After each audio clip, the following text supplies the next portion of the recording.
Welcome to the future. Who's this clown? Not clown. Joker. Avengers! Assemble.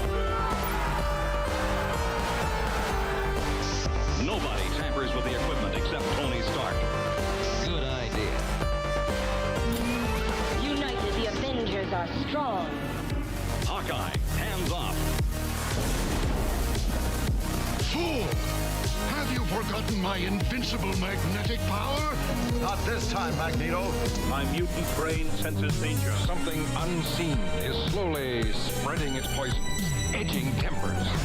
Think carefully before you do this. You filthy criminals. 5, 4, 3, 2, 1. All right. We be live. I think the audio was working. Can you hear me? I can see your audio. If Jaden or anybody else is here that can give us a confirmation that you can hear Nathan and or music, that would be greatly appreciated. But while we wait for that in chat, welcome to Two Fat Guys Pool List, episode 43 here on YouTube. Damn, man. We just get more and more. It's just insane, man. We just keep going. It's great. You keep on going. We keep on going. Anyway, we got some business to take care of, as we usually do on our episodes, at the beginning of our episodes.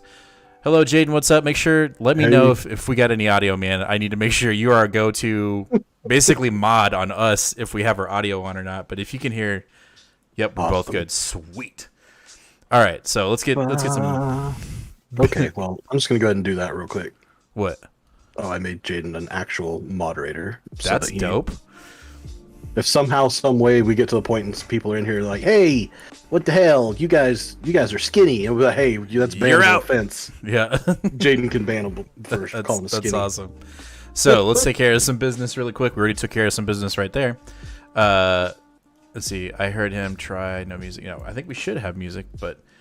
First of all, we're going to talk about our Two Fat Guys Pool List Mystery Pool monthly comic book subscription service that we are partnered with Collected Comics and Brainy Comics, our LCS.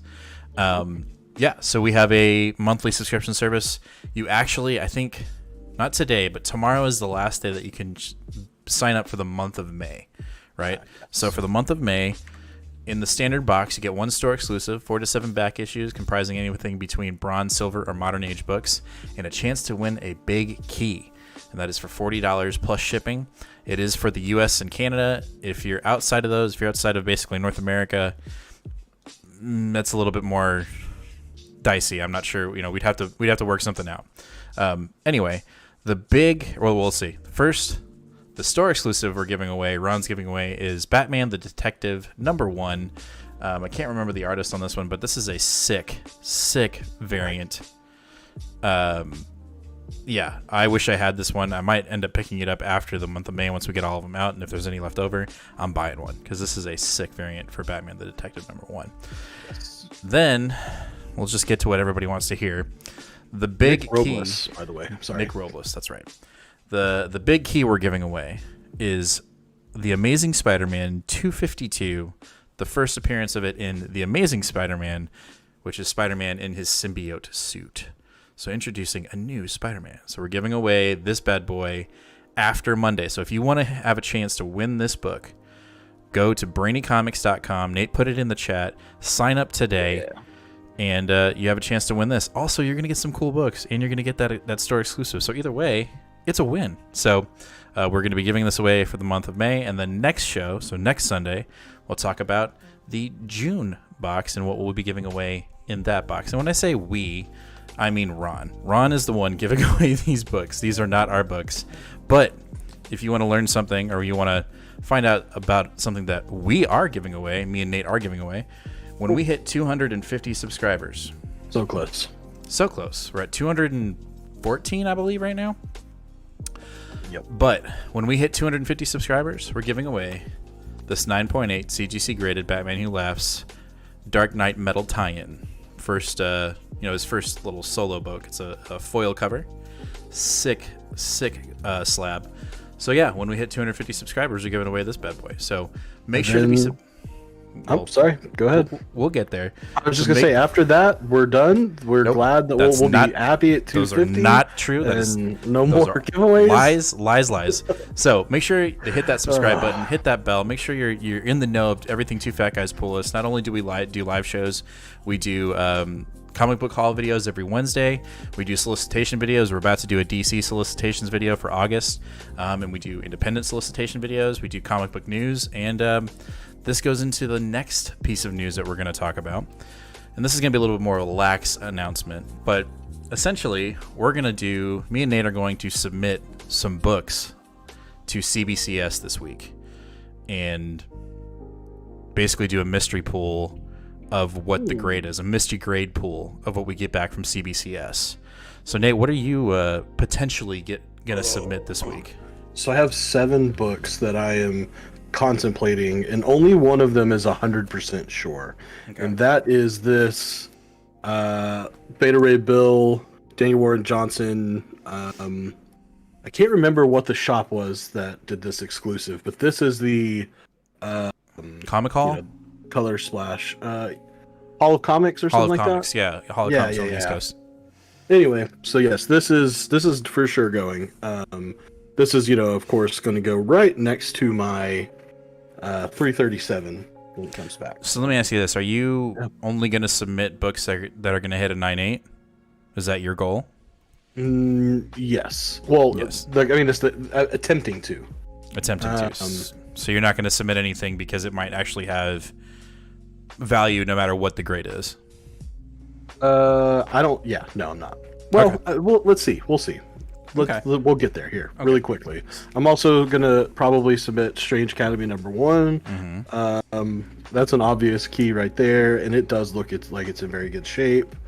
I've thought about sending off this X-Men #4, which it is a newsstand copy. Yeah. This one, man, it has one non-color breaking spine tick, and then one non-color breaking thumb little fold at the top that I think both could be pressed out. And if this gets a 9.8 in a newsstand, I think I think 5 of them sold last month and each were around $600. Hey. I'm also thinking about Uncanny X-Men 282 Bishop. First appearance of Bishop.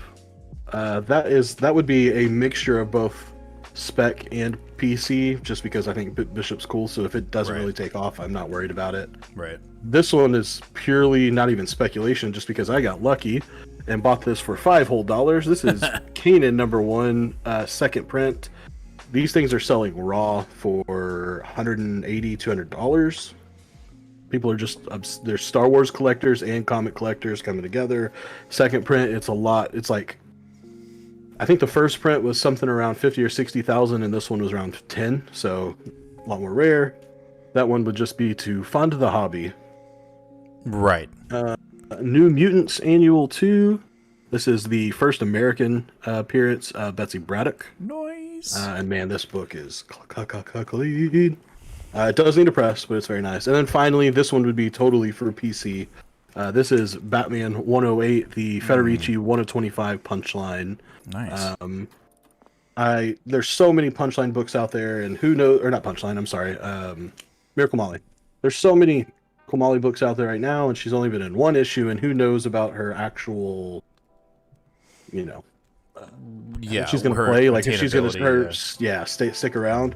But I loved her as a character. I thought she was super cool, super fun.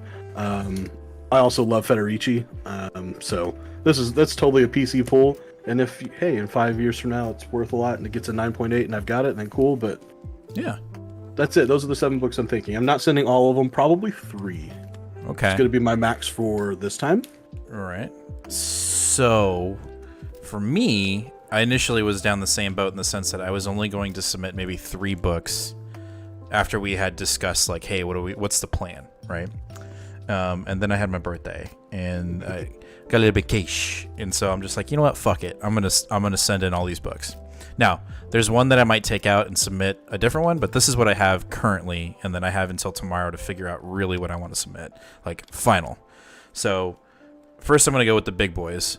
So I'm going to submit my 361 first appearance of Carnage. which, again, I don't have the eye you have, right? But I think this is at least a 9.4. At least. Well, in that book right now, my God. And I'm, you know, I don't want to get my hopes up, but if I get a 9.6 on this, I'll be super happy because there's a couple. There's like a tick. I've seen one tick on here, so there's that one.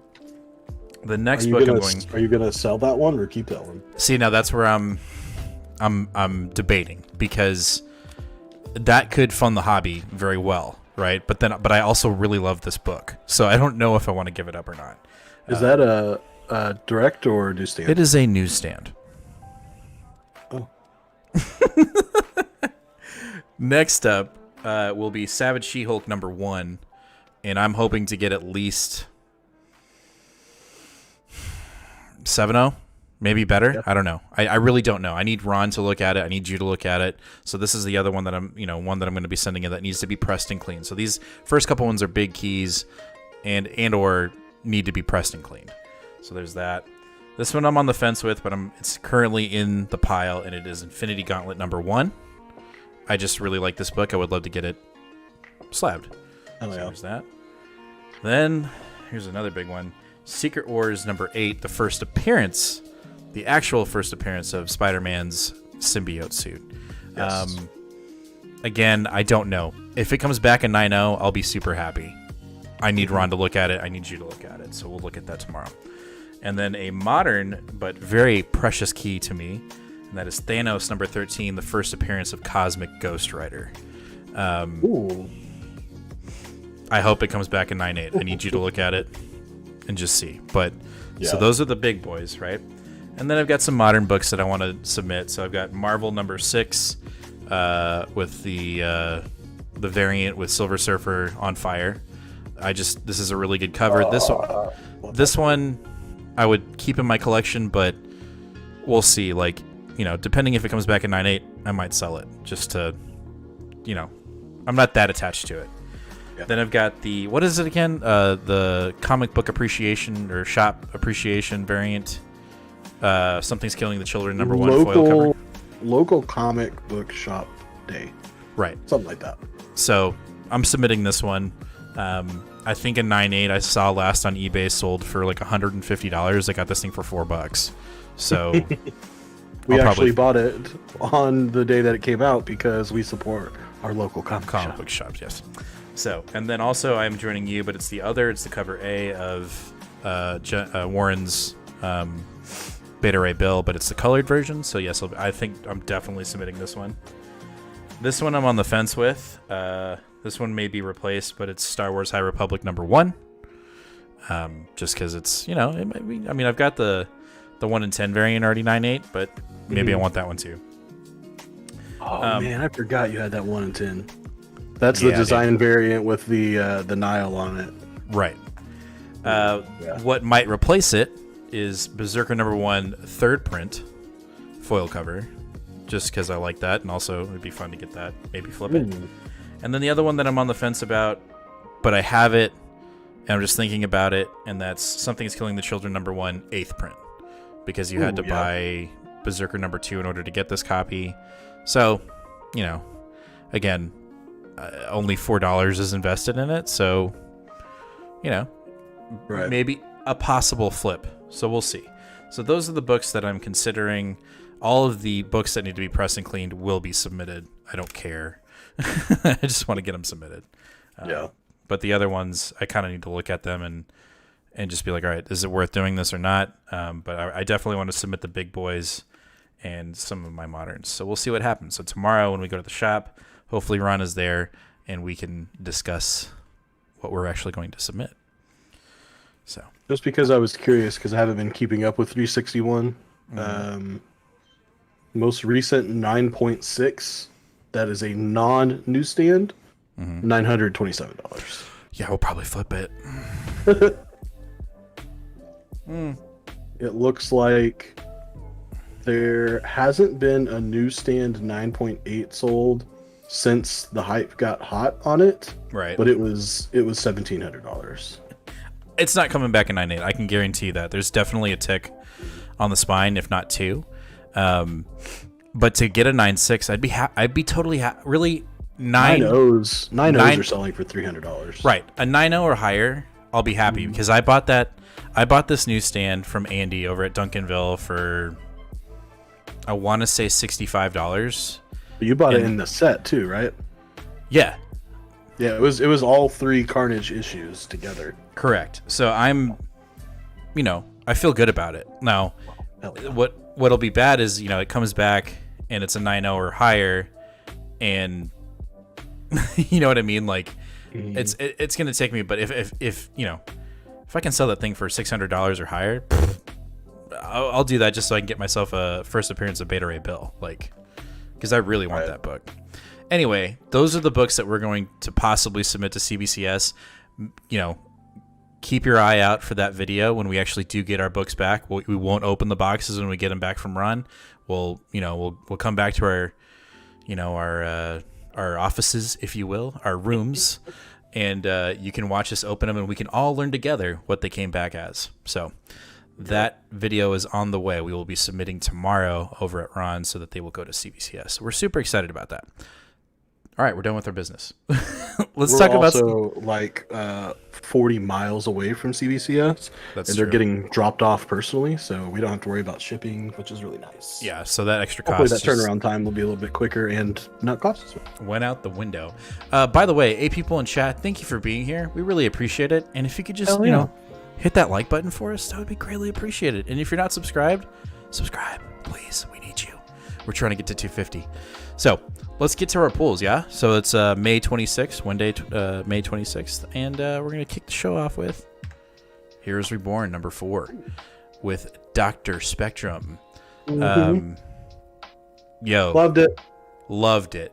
Wait, let me caveat that. Okay. As a Heroes Reborn story in this event from Jason Aaron, terrible. As a standalone comic that is about a cool character that is new, amazing. The art in it, the art in it is fantastic. I will say this: I'm not, I am not a avid and or even educated Supreme Squadron reader, right? So outside of really Hyperion, I don't really know any of the characters. I don't know their personality, how they actually are, their character development, none of it. And I genuinely did not know that Dr. Spectrum was in the military. And I didn't know that he was even more of a, red-blooded American than Hyperion. Had no idea. Dr. Spectrum is, a lot of people call him, or his analogy to DC as Green Lantern. Mm-hmm. And I think you could take it a step further and say that Dr. Spectrum is Hal Jordan. Okay. He is, Hal Jordan was in the Air Force. He's not quite as I'm proud to be an American, but he was in the military. He's definitely that kind of guy. That is very much where Jason Aaron, that's very much where whoever was drawing their inspiration from for Dr. Spectrum. Yeah, because I feel like specifically Hal Jordan. Hal Jordan is a little bit more sympathetic.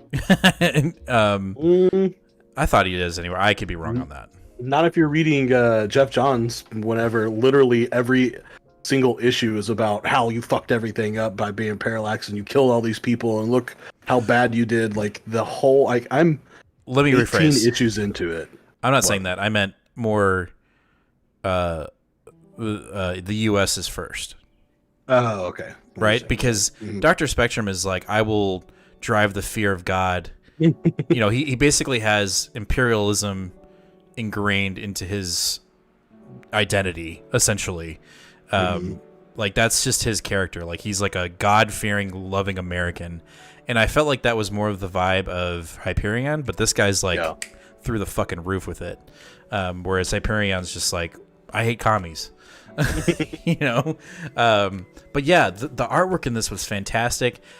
I guess the only thing I'd say that was disappointed in was the fact that Thanos is in it for a panel. Yeah, so, it's a badass panel. No doubt. Let me see if I can find it. It's near the. All right, here we go. Show that off. I don't know if you can see it well or not. It's really good. Oh yeah. I thought the artwork in this was fantastic. I loved. I liked everything about it. I thought it was a really fun issue. And I like that my dad is Opal and Gigi are literally in the house. Yeah, they're literally staying with me this weekend, and they are downstairs watching the show. So that's my parents. Anyway, I don't know. I like the issue. The only thing that I said, the lack of Thanos in the issue was kind of disappointing, and also the whole I just didn't know the personality of Dr. Spectrum, so I was a little thrown off when he was just like, oh, hoorah, and just like shooting everybody with a gun and talking about colonizing space for the United States. It was just that was the only thing that I was like, wait, what? Like, I did not expect that, but that's not a bad thing. No, I agree. I wasn't expecting this much like deep cosmic lore to be involved in here, and I really, really loved that Jason Aaron threw back to his cosmic days of writing events and stuff with the Original Sin, and we brought up the Watcher again, and the Watcher's here again with both of his eyes gouged out, which essentially is what happens to him in Original Sin, right? And he's the guy pulling the Watcher's the bad guy pulling the strings against Dr. Spectrum in this story. Here's the Watcher without his eyeballs. Looks like my son when his allergies attack. Oh god. And then the other antagonist of this story is Rocket and Groot, in like the most amazing interpretation of them I think that I've ever seen. Like, it's all the cool things I think you think about Rocket, of like this, humanoid raccoon, but he's also like a cyborg raccoon. He's got an eye patch. He uses Groot as a gun throughout the whole issue. He rides like a space motorcycle that shoots missiles out of the front. He's stationed out of nowhere, just like in normal continuity. It's a really badass panel with that celestial head just floating. Dr. Spectrum is the one who rips the head off of the celestial in this universe, in this interpretation. I don't know. For me personally, just again as a cosmic goon that just loves all things space, I loved this issue, and I really enjoyed the. To be honest, the why I liked this so much is this felt like an independent comic. Like, this didn't feel like a Marvel comic. I mean, obviously the familiarity with these characters were here, but it felt very much like an independent comic with the art style, with the narrative style, and I thought it was a lot of fun. I just really enjoyed it.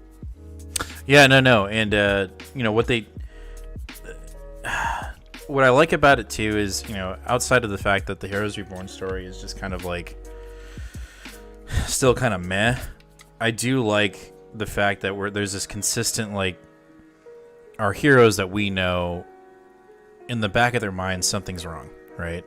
And like, we get at the end of this issue, so basically what happens is Rocket almost takes out Dr. Spectrum to the point where, like, he almost gets that little diamond that he has, or the prism, and then he comes back and lights Rocket Raccoon to blaze. So then he ends up being empowered by the Star Brand, and he has like the Star Brand force essentially. But we find out that the actual Star Brand exists in this comic, and it's the little girl, but she's almost an adolescent. She's like 8 or 9. Right. And so at the end of the comic, she's like, something's wrong. This is not right. Like, something's off. And so she goes, and we get an introduction to the fact of, like, space Black Panther or space Wakandans are showing up in the next issue, which is kind of cool. The other thing that, again, we've been playing with is the fact that Mephisto clearly has his hand in this. The U.S. basically worships him as God. Now his name is on the currency. Like in Mephisto We Trust. When they go to church, they pray to an altar of Mephisto. So this is clearly that storyline that Aaron wanted to play with prior to the pandemic hitting. Like I said, overall, I really enjoyed this issue. I think you're right. I think it's dead on. Like, this would be a perfect independent book of like a what if. it would definitely have some loose ends to figure out, but that's what most of these what ifs back in the day kind of did. It was just like they kind of just ended, right? And so this would be a perfect version of that. Overall, I think this is the strongest Reborn issue outside of issue 1. Yes, but again, I do think the caveat needs to be strong that it is not because, like, it's, to me, it's really because it didn't feel like the previous 2 issues. 100%. Like, it felt very much outside of that. But. Right, and we were almost like, when we started realizing that each issue is going to be going down the road of each specific squadron member, we were kind of getting a little disappointed, and this one kind of like at least stepped the game up in the sense of like, and everything has to be taken into account. The writing was good, the artwork was fantastic, the coloring was fantastic, the flow of the book worked really well, and I wasn't disappointed at the end when we got our like what our heroes are actually doing or trying to figure out panels, right? Right. So overall, I really enjoyed it. I think the next one is Nighthawk or the Batman equivalent. So we'll have to wait and see. But I'm looking forward to it. But yeah, at the same time, I kind of feel like I know where this is going. Could be wrong, but this is currently the strongest issue out of the squadron member issues that we're getting. Yeah. So anyway, that's Heroes Reborn number 4. Let's get back to chat really quick. Patrick says, dude, is Verheyen Dutch? Same last name as my best friend growing up. Yes, it is Dutch. And my father will tell you that is, it's not England. We're not from England. We're from Dutch. We're from the Netherlands. The Netherlands. So, yeah, that's, we make sure that is known. And then also Patrick says, oh man, Star Brand Rocket. Yeah, dude, it was freaking fire. Like, this is a really fun issue, and the artwork really carries the issue too, though. It does, big time. Anyway, that is Heroes Reborn number 4. So next up, woo, big one. Jonathan Hickman's penultimate issue of X-Men, issue number 20. We get some answers, and we get a shit ton of questions in this book. The first, I wouldn't say the first, but first in a long time issue of Hickman's book that feels like a direct connection to Hoxpox. Yes. Which, if it's not obvious enough already, like, spoilers to the, I can't say spoiler warning enough. Like, if you were involved or interested in Hickman's era of X-Men in even the slightest bit, just know that this book is, it's just like the biggest spoiler that we've had so far. So just keep that in mind. If you haven't read it, you are still doing X-Men, maybe mute us until you see the next book. Yeah. So this issue is essentially the match that gets lit to like really, I think, see what you did there. That lights the match to like really get, I think, the reign of X, unfortunately, to get it started, but it also might be the downfall of the reign. Like we're about to peak. This is the peak, basically. Now, we could be wrong, but anyway, what we get in this book is, we're calling back to Mystique and trying to get her wife back, Destiny. And Magneto and Professor X have continuously raised the bar on her to get to get Raven's wife moved into Resurrection Protocol up in the line. But we all know as readers that she'll never really come back. She's never going to allowed to come back because there's a rule from Moira that no cognitive mutants are allowed to be resurrected on the island, because they'll see the future and know that no matter what the mutants do, they're going to fail. Yeah. Before I go any further, we've said it before and we'll say it again. We like to show our sources, and I cannot highly recommend enough Comic Book Herald's channel on this. He breaks this down so precisely and so just beautifully, honestly. Like, he he just has a plethora of knowledge on X-Men stuff. And so like his theories and his views on this are really what are guiding me and Nate's like real like focused review of this book. So if you're I haven't seen this video, I need to see it. Oh my god, you need to see it. It's so good. And then he did a live video about it too. Yeah. Anyway, so the last time we saw Raven, she went to the Orcus space station and found out that they were building Nimrod quicker than they had anticipated. So she went up there and put a gate to kind of watch it and make sure, how it was progressing, so that when the time was right, they could blow that shit up. And so in this issue, that's what we get. We get Professor X and Magneto saying, "We need you to go take care of business. We need you to blow this thing up, and if you do, we'll resurrect your lady. But you have to be successful, because if you don't, no resurrection." So Mystique goes to Forge and asks for a weapon, and he's like, "Well, what do you need?" And she's extremely vague, to the point where once they finally figure out what she needs, Forge creates, in essence, a black hole.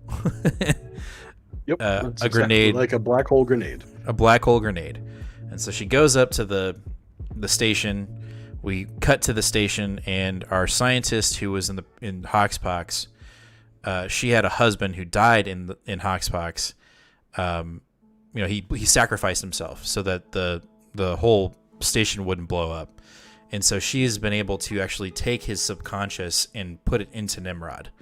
And she resurrects her husband into this AI robot, essentially. And he's like, "Holy shit, I'm alive." And she's super happy about it, because she's got her love of her life back.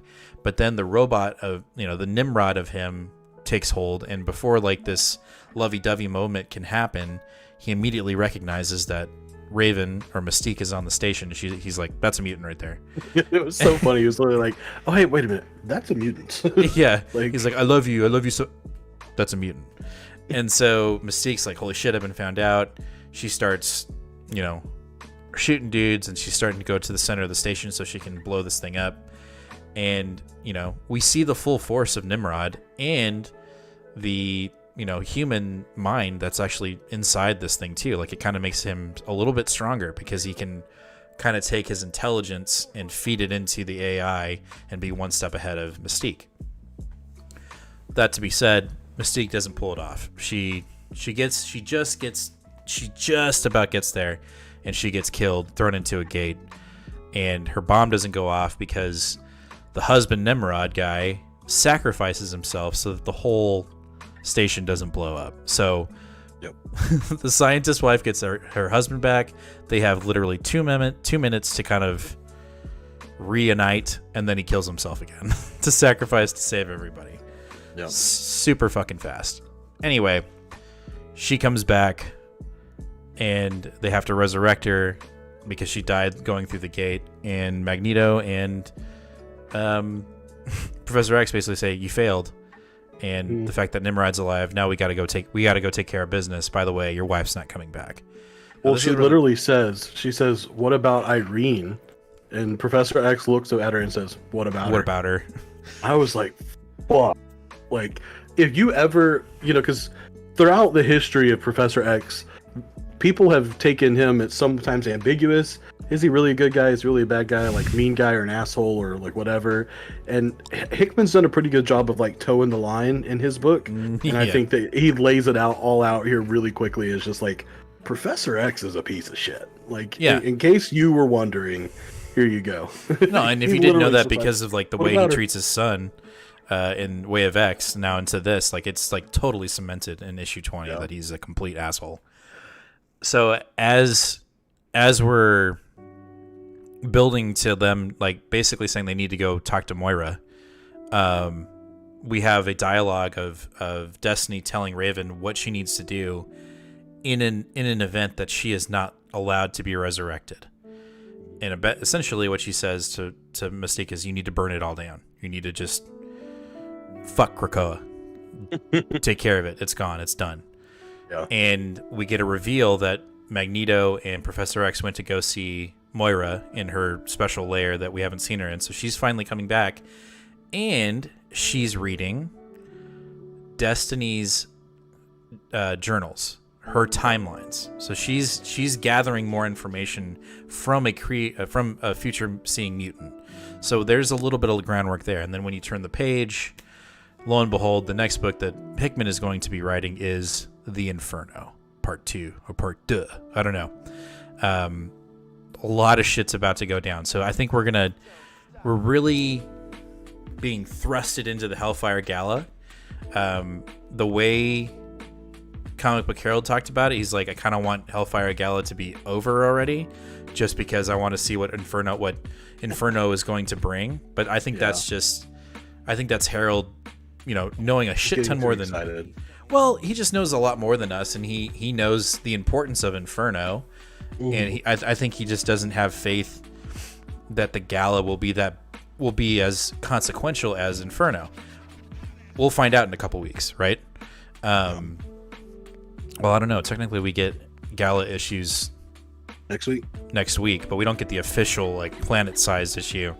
Yeah, and all the writers halfway through the event, yeah, all the writers have been like, you don't even know. Like, I've seen so much shit on Twitter about other writers saying you have no fucking clue how big planet-sized gala is, even though it's only 28 pages or 32 pages. We'll have to wait and see. But this issue was fantastic. I thought the artwork was really good. I love this fucking cover, and this felt like a classic Hoxpox issue, and I think that's why I liked it so much.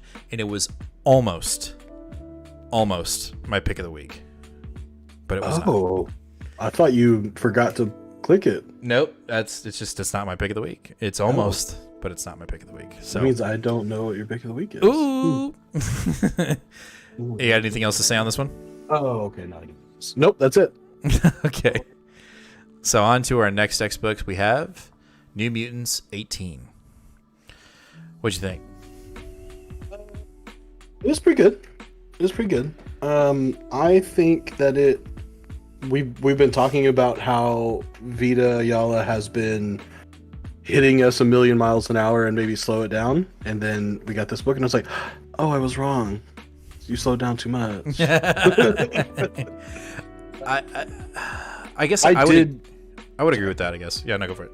Yeah, I was just going to say that as someone who feels, or I've read the first 61 issues of New Mutants, the original New Mutants, fairly recently, within the past 6 months or so. The OG relationship between Karma and Danny, are just it's still very fresh, and so I just really enjoyed their interactions and their whole bit. I really enjoyed that. I think this issue, this whole issue could have been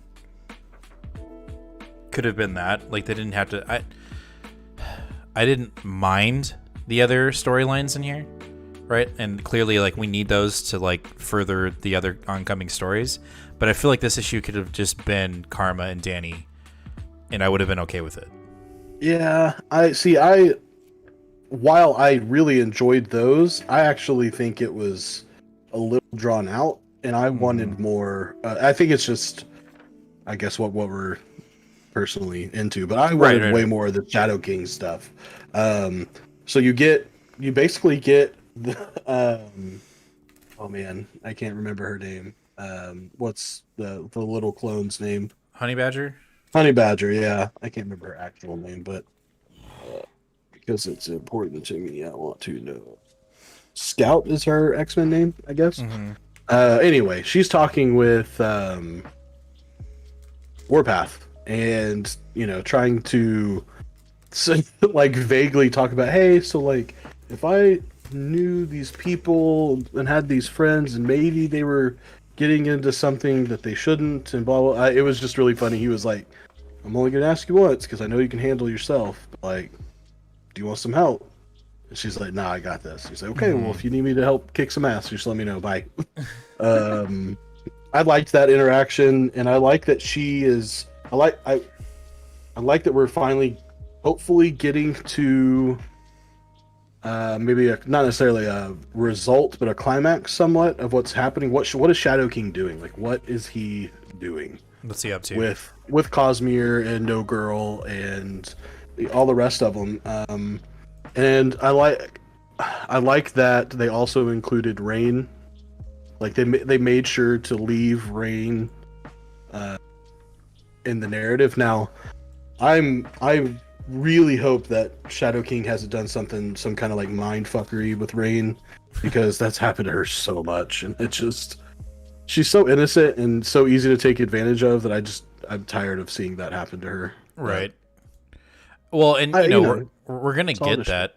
We're gonna get that later. We know that via solicitations that we're getting like very Shadow King centric issues. Like he's on one of the covers. I can't even remember if it's in July or August, or I don't even know if it's in June. But no, I think it's in July.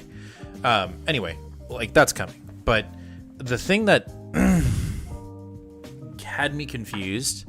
So the whole reason why Karma was fighting Danny was to separate the consciousness of her and her brother, right? And we haven't seen the brother in like 20 years, or how long has it been since that guy was in the comics? In the comics? 30 years? Well, apparently they were talking about, apparently he like comes out for a little bit and then gets put back in. I didn't know about that, but the original time that happened was in 79, 80. Okay. So it's been a very long time. So what I'm confused about, right, is like, so the idea was Karma would be killed in the Crucible, and then in Resurrection they both would be resurrected, right? Is that what was that the concept? Mm-hmm. So they would be resurrected in separate bodies. Did I miss something? Because I feel like at the end I didn't see the brother's body. No, I mean, you didn't miss anything. That was like they were talking about how they didn't know if it was going to work. And so we don't know yet, then. It seems like it didn't work. It didn't.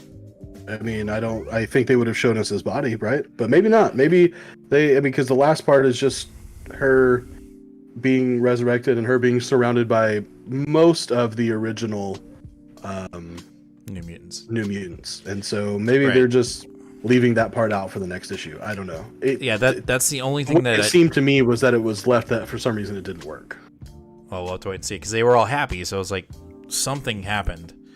It fell short for me. That's the only criticism I have of the book. Like, I liked the fighting between Danny and Karma. I thought it was cool. I thought, like, you're holding back, blah, blah, blah. And, like, they're just going after it. I thought that was cool. I liked how Danny ended up killing her. I thought that was badass, too. But, yeah, like, I was a little confused at the end. I was like, well, wait, did it work or not? And everybody's happy, so I have to assume it did, or they just don't know yet. I don't know. It was kind of weird. But it was a good issue. It was fun. Art in this book is still absolutely amazing. 100%. So there's that as well. Also, cool. we missed a comment from Leon from X-Men. He said Dr. Aaliyah Gregor should be an absolutely fascinating character moving forward. Total potential to be one of mutant kind's greatest ever threats, and I totally agree. Not only that she lost her husband twice now. Yeah. She's. If there was ever a personal vendetta against the current age of Krakoa, of the like, Krakoa isn't perfect, that there is some flaws there. She's definitely the representation of that. I feel like she's very much a modern.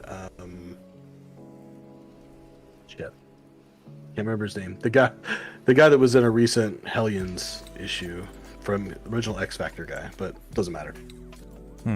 Nope. Over that. Doesn't matter.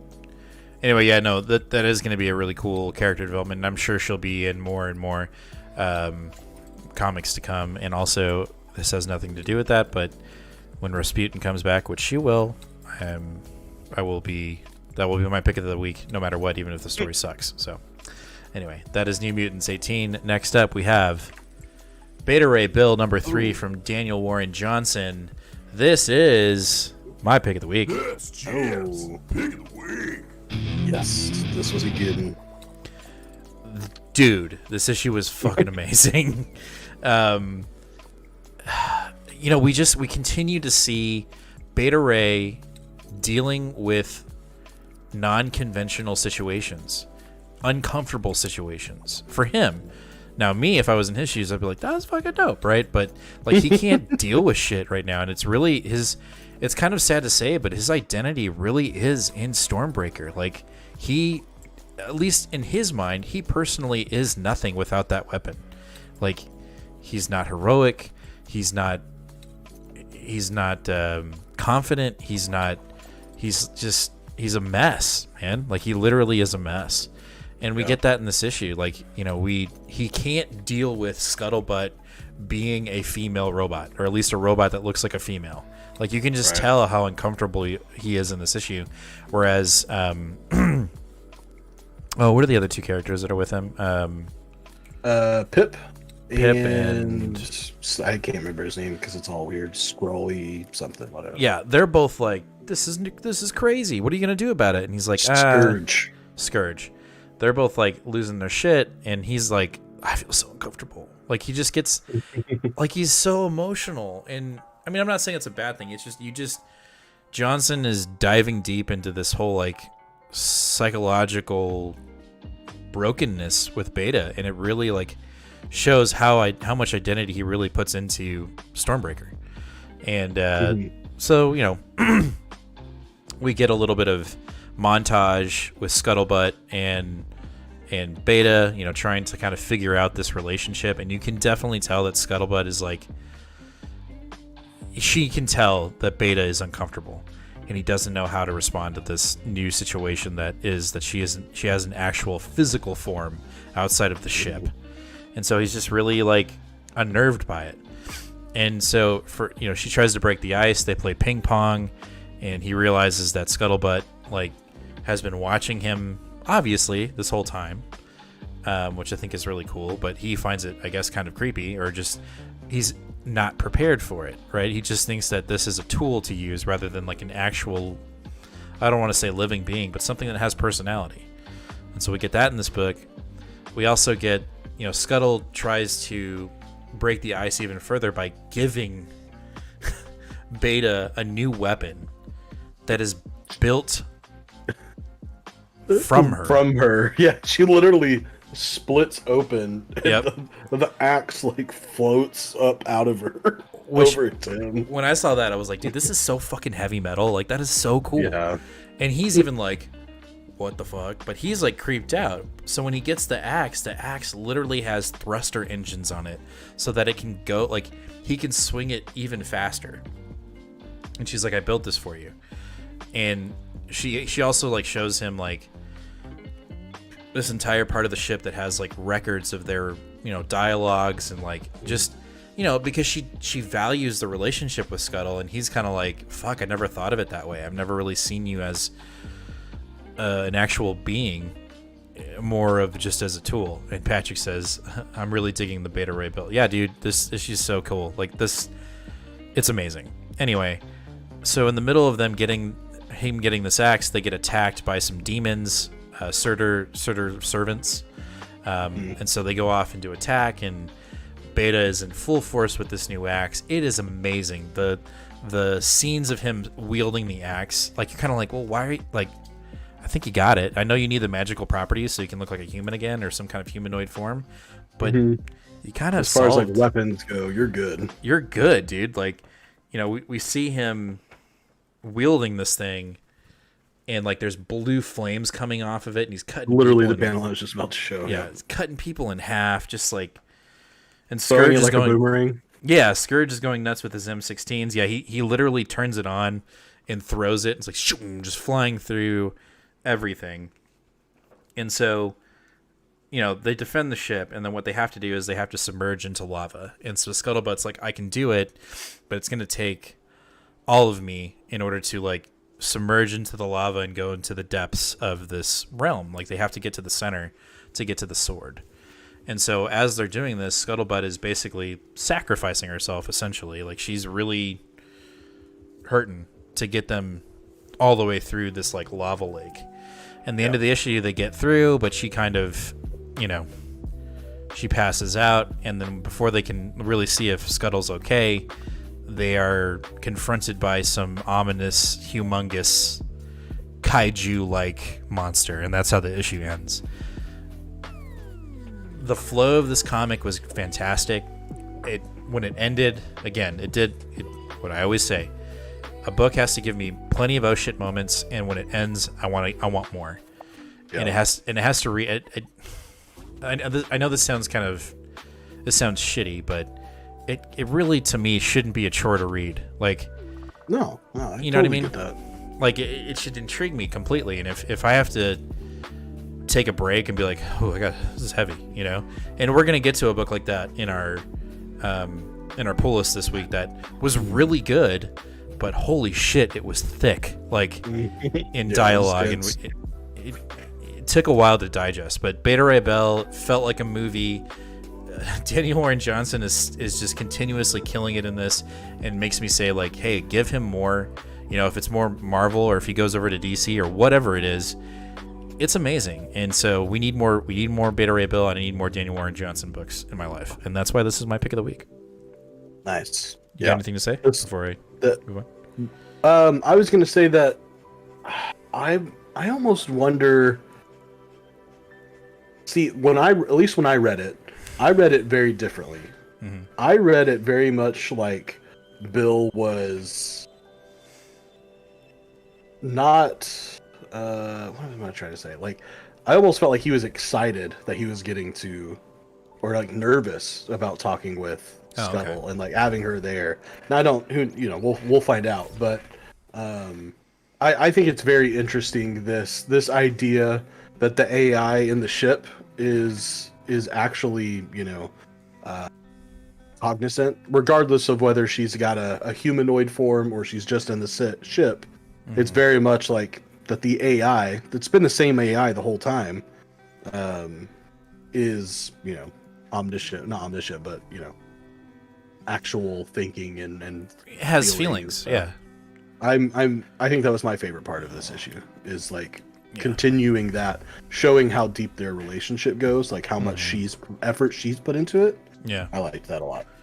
No, yeah, and then if it's not obvious, like clearly Beta has this identity crisis because the cover's showing him literally super gluing his hammer back together. Like, yeah, and I really hope, like, well, I don't know what I hope. I just know I have absolute, off of no basis or evidence whatsoever, I have full faith that Johnson is going to stick the landing in issue 5.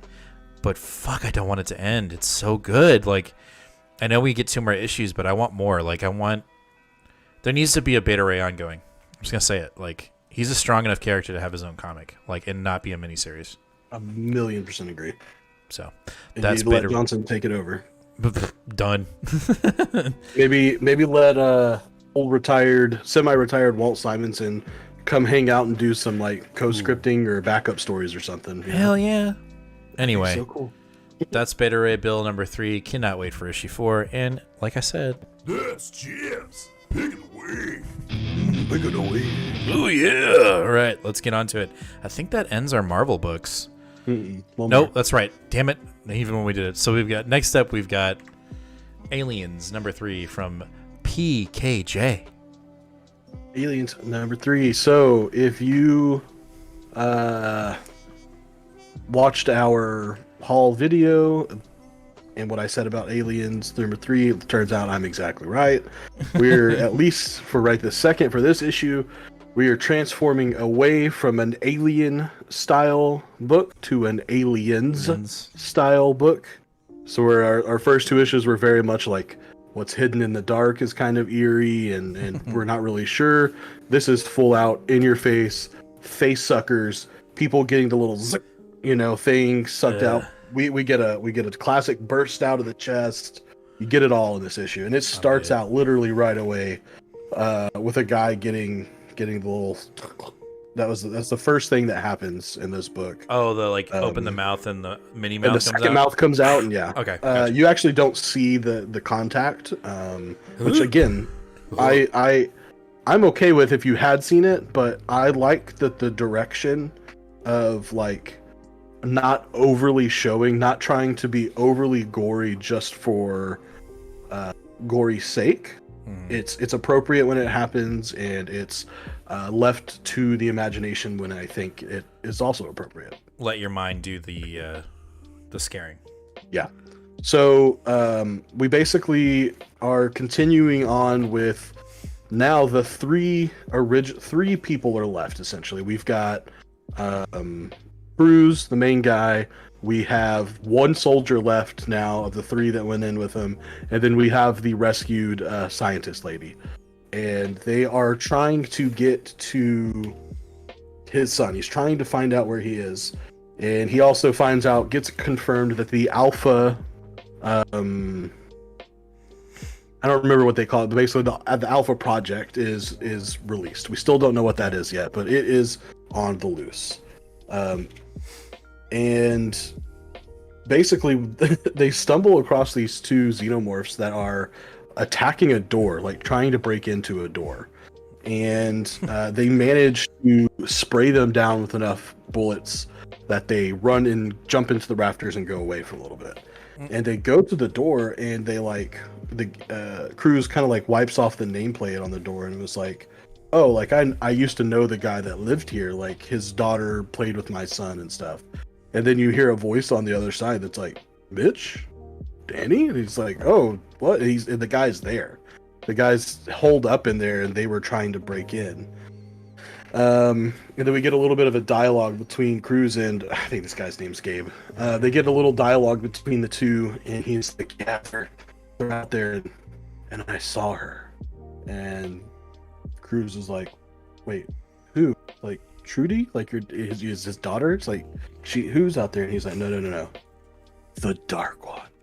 And this is the humanoid xenomorph that we saw in issue number 1. I'll go ahead and show you the little face panel. It might be too dark to see. No, you can see it. But she's, humanoid xenomorph. And I'm thinking, it's not confirmed yet, but I'm thinking this is our Alpha project here. And what if it's Ripley, bro? I don't know how I'm going to feel about any of that. So, my initial reaction when I saw that in issue 1 was like, oh, that's fucking cool. And then when I saw it in this one, I was like, this feels weird. I don't like it. And so I don't know. I think it would be cool if they find a way to introduce Ripley here some way. I know that's kind of tired of using the same character that's been around for 45 years plus in a franchise, but right. I still think it was, it would be interesting if she showed up. Right. Anyway, Cruz notices, while the guy's talking, he notices that the guy kind of misshapen on his belly. Kind of misshapen down there. No, thank you. And when he starts talking to the guy about, oh, we'll find your daughter. Everything's going to be okay. It's going to be good. And the guy is like, yeah, I'm glad you're here now so that you can help. And he turns around, and as soon as he does, Cruz shoots him in the head. Because dude's got alien in him. Motherfucker's got an alien in him. And it's right at this time that Cruz is shooting this guy in the head that the scientist lady decides to reach over and grab a gun off of the soldier and points it at Cruz, right as Cruz turns around and points it back at her. They're having a little standoff. Mexican standoff. Gun to gun. And hey, could be a Guatemalan standoff or a Canadian standoff. Whatever. Okay, a Latinx standoff. And so he was like, Cruz was like, yeah, it's about time you showed your true colors or let us know who you are or something like that. Guatemalan standoff. And it turns out that this is one of the survivors from the raid party with Cruz's son, one of the terrorists that's come to help blow up the space station. Right. And they basically have a little bit of a back and forth. He's like, you're going to help me find my son and I'm going to kill you. And she's like, I ain't going to do shit. And right as they're, it seems like something's about to happen, we get and the thing bursts out of the chest of the guy. She takes this time to run away. For some reason, and I didn't really get it, why, Cruz throws down this containment vessel onto the recently burst alien. He doesn't kill it.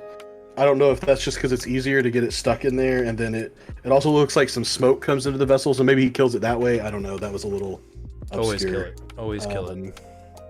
Yes, but it turns out that the body has not one, but two aliens in the body. This one bursts out of its mouth and attacks the other soldier. While it's attacking the other soldier, and Cruz is trying to, he luckily he grabs it before he can latch onto him, and him and Cruz fight to try to get it off. At the same time, that a actual fully grown xenomorph is busting into the door, and it literally looks like they're about to get taken from both sides. And then a bullet comes and hit what? Oh yeah, a bullet comes and hits the baby alien and kills it. And then the fully grown xenomorph bursts into flames, and you're like, "What the fuck is going on?" Jesus! And then we get a full size giant panel of the android, the psychologist android that Cruz was talking to in the first issue, is the one that saved him, and he says, "Oh, the guy's like, oh, I can't believe you're." He's like, "How are you still here?" or something. I thought he said something witty. But he basically shows up and saves him, and he's one of the people, or one of the beings that's still alive on the ship. Gotcha. I thought it was a really fun issue. Again, this series to me seems, I think you have to have somewhat of an aliens fandom sort of appreciation. Not that you need to know the history of it, because I haven't even watched the movies in probably 8 years or so, but just it does lean a little bit on you to understand the very basic, things about aliens. But I like the story so far. It's Phil Kennedy Johnson. He does a really good job. Unfortunately, he's got Salvador LaRocca doing the art, and it's not that awesome. But the panels are great when there's not human faces in there. As soon as you get human faces in there, you're like, bro, what are you doing? Anyway, that's Aliens 3. I liked it. Nice. I'm surprised you don't like this cover. I thought you would like this cover. I hate it. Wow. Interesting. I don't know why. I just don't like it. Gotcha. All right, so that, I believe, finishes up our Marvel part of our show. We do have some other Marvel books that we'll be mentioning later in Honorable Mentions, which is our last segment of our show. So next up, we have from DC, we have Superman Action Comics number 1031. Again, by the writer who's so nice that we read him twice. By Philip Kennedy as well. And this issue was a lot of fun. I think if I had to pick between the two current Philip Kennedy Johnson Superman comic books, I think this one's the stronger one. I'm just going to say that right now. Yeah, me personally. No, I would totally agree. And we know that Superman is now going to be transitioning to Tom Taylor with John, so that's in the works. But I'm really glad that Johnson is still on this, that he's on Action Comics, and that he's going to essentially explore what he wrote in Future State, which was House of L, and we're getting the beginnings of that in this book. And I'll let you describe it more than I want to chime in and out, because you have a better understanding. Like, you've been reading Superman longer than I have. I literally haven't. Okay, I feel like same issues of. No, I mean you were reading. Anyway, we're working on this. We're dealing with Murder World, or whatever the hell it's called, in the sense that they're invading. It seems like they're invading Earth, and what really happens is we've got some stowaways who stole a ship, and they're everyone's attacking it from is it Murder World? I think it's War World. And so they're attacking the ship because there's some stowaways on it. And what we find out is that the prisoners on the ship are speaking ancient Kryptonian. And so Clark is like, I gotta save them. He does. He finds out that, or at least one of them, if not both of them, have branded sigils on their hands and or chest that are the S of Superman, of his house. Yeah. And so he immediately thinks, like, these people are Kryptonian. They are connected to me somehow. They're speaking ancient Kryptonian. We need to figure this out. And so he takes them back to the Fortress of Solitude. John is totally like, this is a trap. There's no fucking way that these people are real, like, or that they say who they say they are, or who they appear to be. And Supergirl is a little more welcoming, I guess is the word. She's still skeptical, Open but to the idea, she wants to figure it out. So does Superman, and then Lois is also trying to help to figure it out. Well, what we find out in a nutshell is that these people are being tortured by Mongol. Is that his name? Yep, Mongol, and he's branding them. What it appears to me is he's brainwashing them to say that Superman or the House of El are the reason why they're being tortured. That's what I get from it. Yeah. I don't believe that's the case, but we see a past shot of the prisoners being branded by the S sigil, and so when they wake up, they're like totally freaked out because they've been told that the House of El is their enemy, and so they break out of their confinements. They fucking split, and I think they're gonna try to murder Superman or something to that effect. And the other thing that's weird is when Clark confronts some of these prisoners that were on the ship that weren't saved, that were like more alien or true alien and not Kryptonian, and they've sunken down to Atlantis. I left that part out. So he goes and sees them, and they like refuse to take their chains off of their wrists, their handcuffs, if you will. And they just refuse to do it, and they like are brainwashed because like there's something wrong with them. They've been fucked with. Yeah. And so the issue ends with us finding out that these prisoners have been tortured, and it seems like brainwashed to think that anyone from the House of El is your enemy and that you need to destroy them. So Mongol is playing some definite war games with the captors in this book. Overall, I liked the grittiness of it, and I'm going to continue picking up Action Comics for sure. Yeah, and I really like the artwork in this book too. I'm not familiar with the artist at all, but I really enjoy it. I will say though that while I enjoyed the book, I feel like this is the first issue of Johnson's run so far that I've really felt at a disservice by not knowing anything Superman. Okay. Whether it's overtly obvious stuff that we're not picking up on, or whether it's just like hints that are pretty minor, I just feel like I'm not really grasping the weight of it all.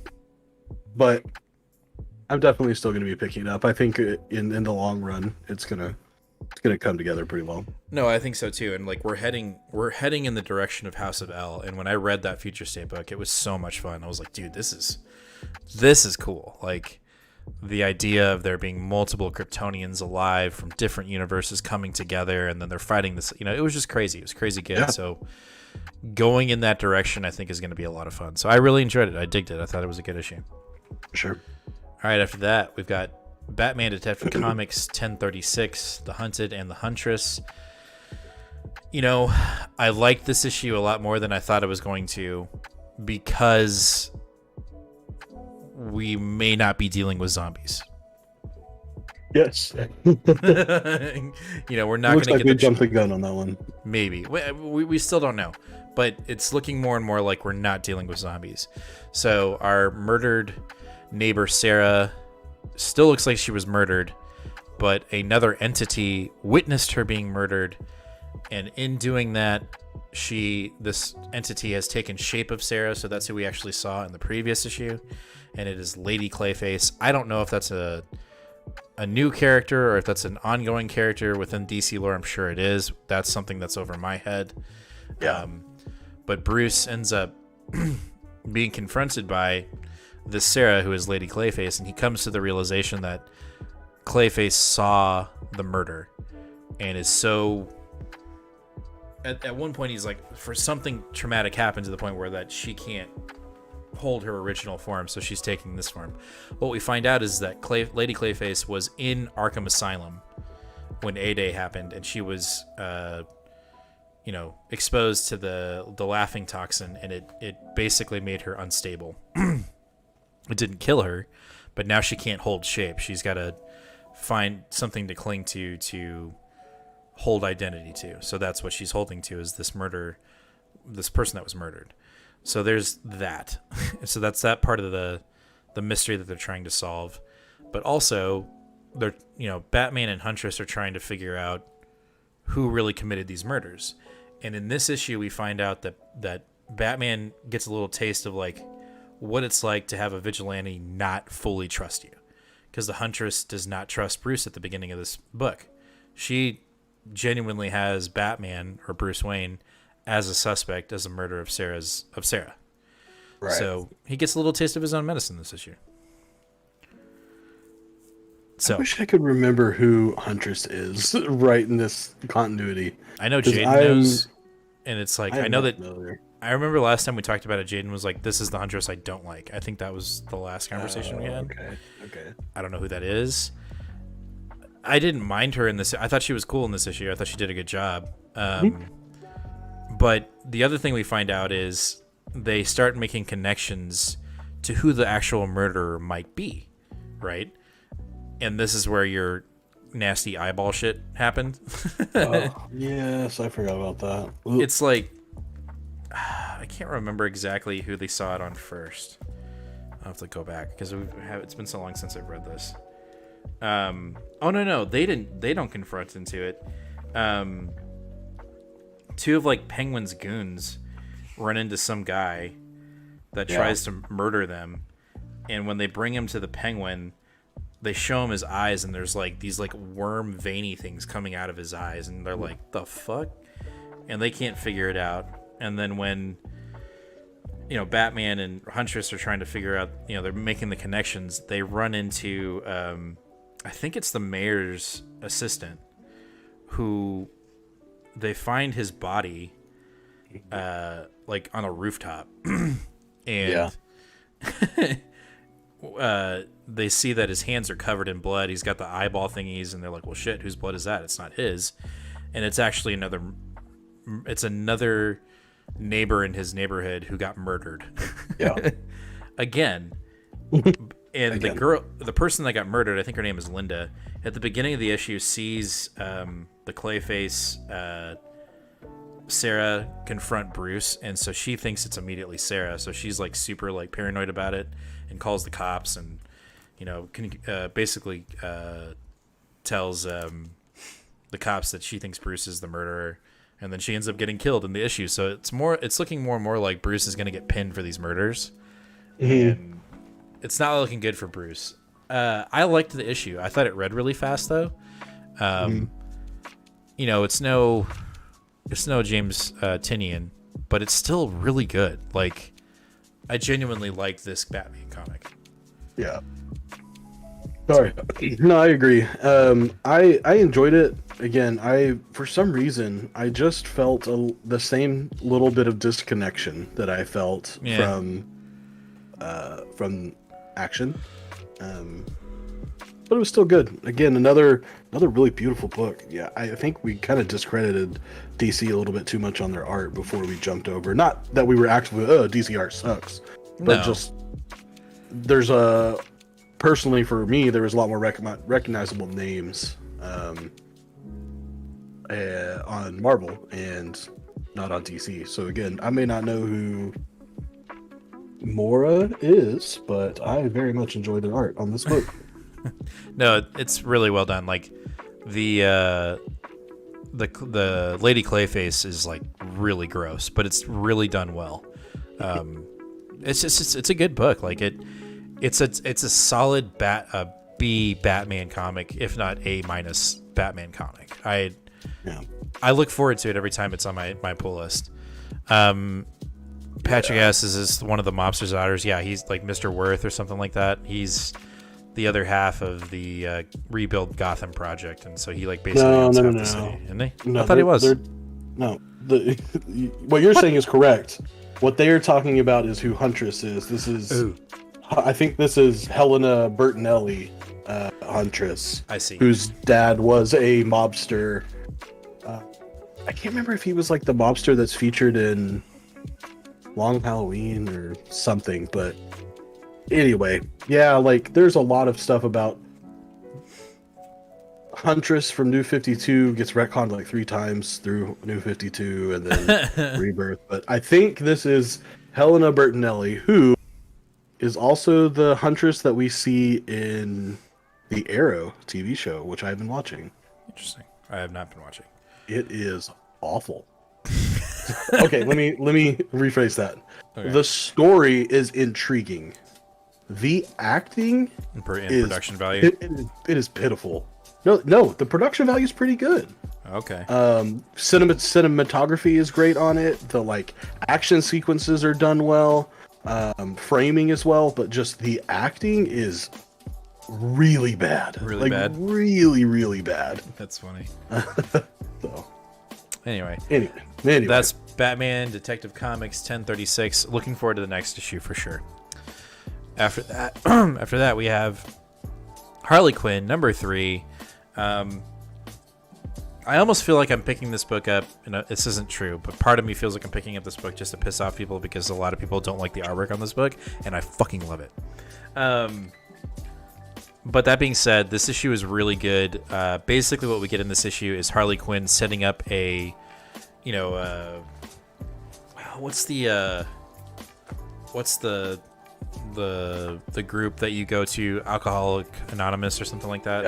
Yeah. Mm-hmm. It's so she's got it set up for all the people that were clowns during the Joker War.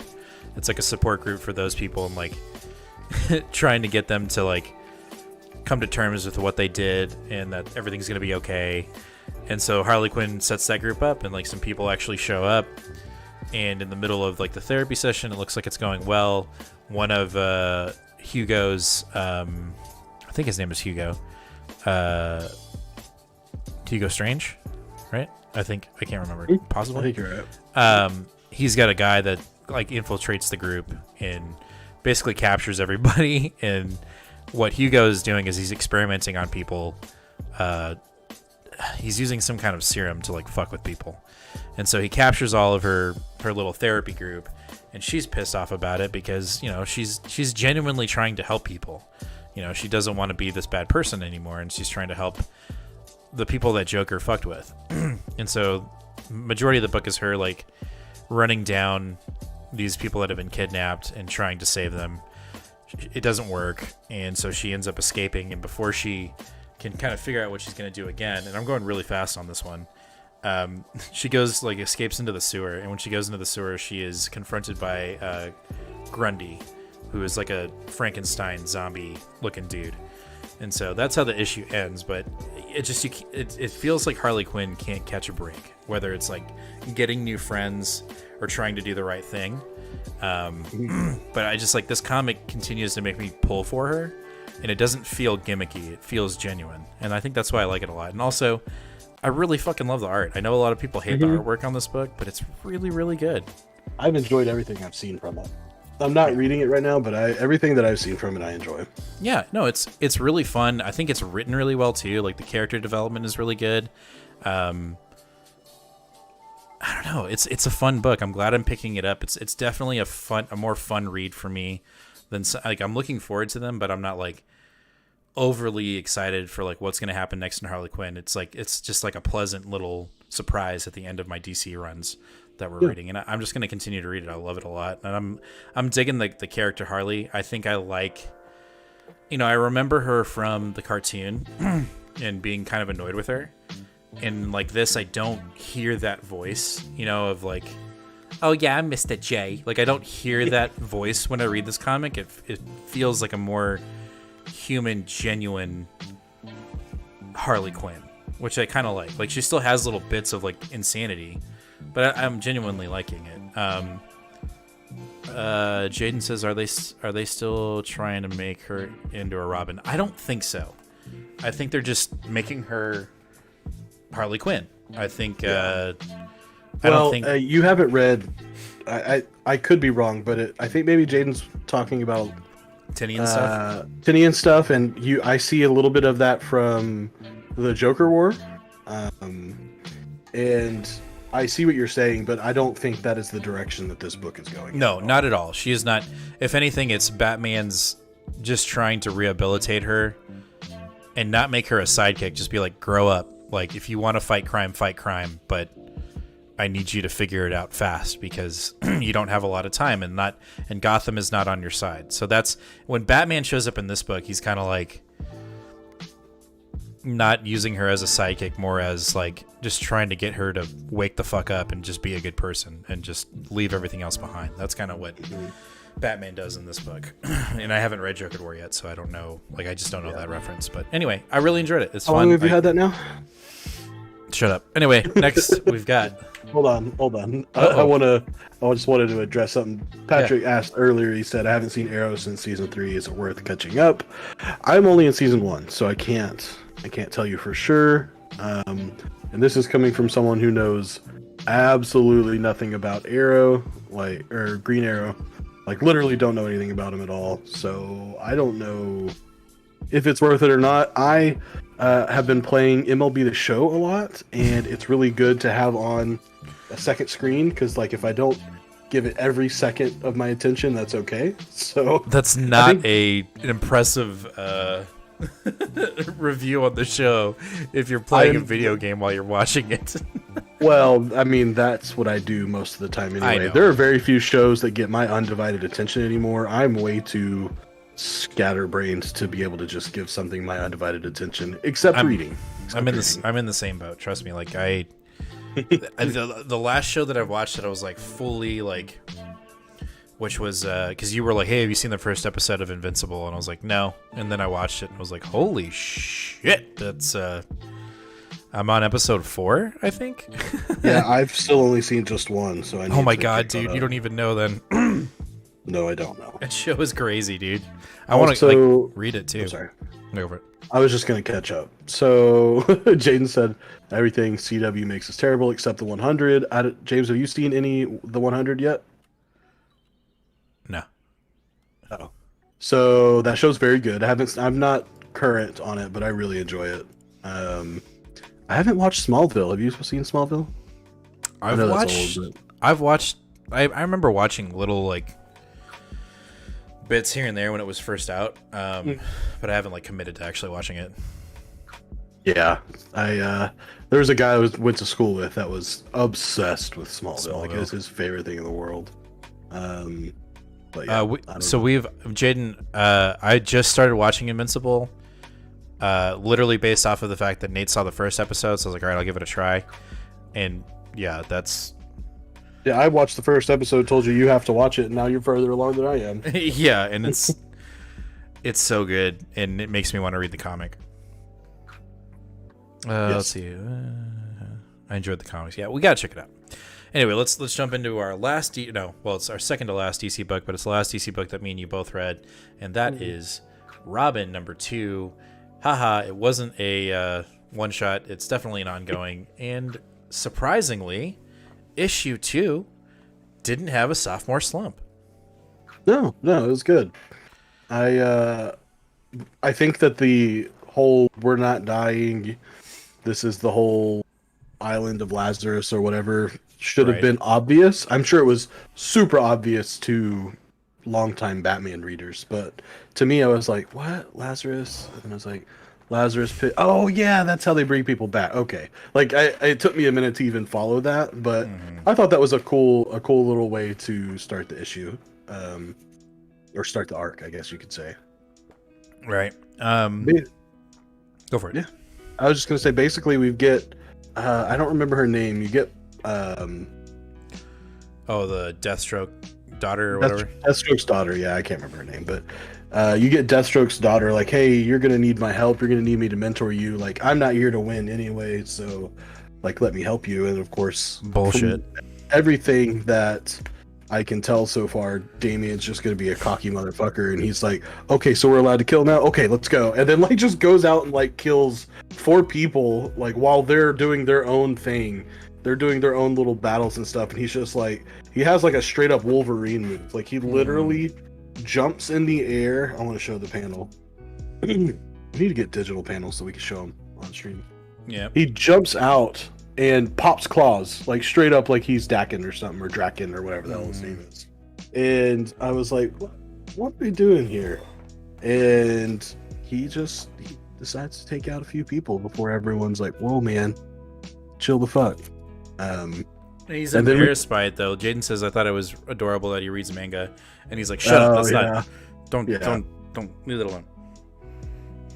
Yeah. I liked the little montagey, like, Respawn and Flatline, Black Swan. Like, it was just like a little old school way of introducing, highlighting some of the characters that are going to be on the island. I enjoyed that. Also I liked it was just like a montage, and then we get into a little bit of training, and we get into a little bit of like what actually is going on, or at least we think we do. And I think we called it, Nate. I think Robin, I don't know if you remember this, but I think this book is where this is how we're gonna get Alfred back. It kind of feels like it's kind of obvious, because Alfred is essentially the voice in Robin's head, in Damien's head. Sure. Like, he's the one telling him what to do next, and it's kind of his conscience. And so I'm putting it right now, 100% believe that this is how Alfred's coming back, is going to be in Robin. And then, it'll get referenced in Tinian, and then, he's back, and blah, blah, blah, and then that's how and I'm not saying that's a bad thing. There might be some DC readers that are kind of like, I hate it, I just wanted him to be dead. But, nobody ever truly dies in comics, right? They always come back, whether if it's a reboot or if they're going to bring him back via Lazarus Pits. But I was pleasantly surprised by this book. I was like, man, I don't know, this is probably going to suck. And then by the end of it, I was like, damn, this is actually a really good issue. Jaden said, I'll never forgive them for killing Alfred. You don't touch Alfred. He's coming back. He's got you, but he's been gone for a while, right? Like, we jumped in, so recently that the impact hasn't been here, but I think it was Batman issue 77 or something like that, and we're on 1 something, so we're a few years into this now. He's been out for a little bit, for sure. I don't know. That's my only, I'm not saying I'm flat to it. I'm just saying, I just see, it kind of seems like the writing's on the wall of how he's coming back. He's gonna come back. Yeah. So we'll have to wait and see. But overall, I don't want to spoil too much of it, but you should pick up Robin. It has been my surprise pick of the week, in the sense of I didn't expect it to be as good as it was.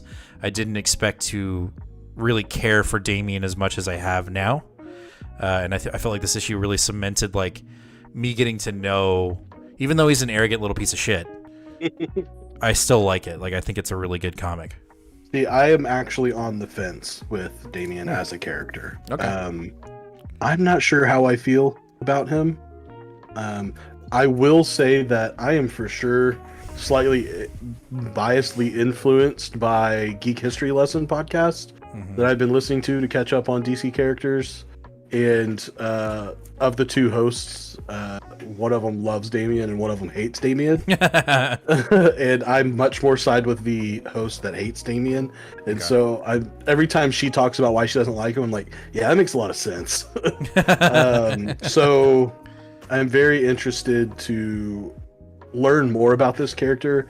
I've been trying so hard to get caught up on certain things that I want to read, so I can go back and, because Damien and John really haven't been around that long, and I'd love to go back to their origins and just read and catch up so that I can understand these two characters better, because they're obviously going to be central to what DC's doing for a while. So I want to do that, and I just haven't done it yet. Gotcha. Well, that's Robin number 2. I enjoyed it. I'm looking forward to number 3. Yes. All right, our last DC book of the night is Teen Titans Academy number 3. I'm going to be short and quick on this one. I am enjoying it, but I'm confused as fuck. And, well, why? So, what I'm enjoying about it is they're answering a lot of questions. We're trying to figure out why the new Speedster character, why she's being, abducted by the Strange Academy, or not the Strange Academy, the Suicide Squad, which we get in this issue more explanation of why. But the Red X in this book was actually the first time that I've read the character Red X in a storyline that I was like, nope, I don't get it, and there's clearly a misdirect here, and I don't understand it. In this issue, he's working with the Suicide Squad, but then at the end of the issue, he's not, but he led them to the character only to defend her, but there's no clear reason why. It's very odd. And then the issue ends with the wannabe Batman characters taking up the case and figuring out who Red X is. That's how this issue ends. So I was a little bummed with this issue. So I'm starting to wane a little bit on Teen Titan. A little bit, just a little bit. I'm not dropping it, but the next issue needs to. This one was weird. This one was weird and very confusing. He's going to drop it. You heard it here, folks. Shut up. I should have put this in my honorable mention because that's all the time I'm going to give to this book. Okay. All right. All right. We are on to our Indo Pindos with Department of Truth number 9. Ooh. This one was dense book. I think there were more words in this issue than there were like the previous. No, hold on. Sorry. There's nothing wrong with that. No, I just saw Patrick put Red X as Alfred. Oh, fuck. Oh, shit. Oh, my God. It makes total sense. That would be crazy. I mean, that's ridiculous, but it would be crazy. There's nothing wrong with when that happens in comic books, but I felt like for this one, it was good. I mean, I've said this before on the show, and I'll say it again, but I don't have a problem with words. Like, before I started reading the comics, I was super into, like, reading still. Like, I was a novel reader. I read a ton of nonfiction, ton of historical accounts. Like, I've always been a reader, so the amount of words in a comic book's not ever going to turn me off. It's when you get verbose. It's when you start, like, well, there was so much information in this book. Like, holy shit.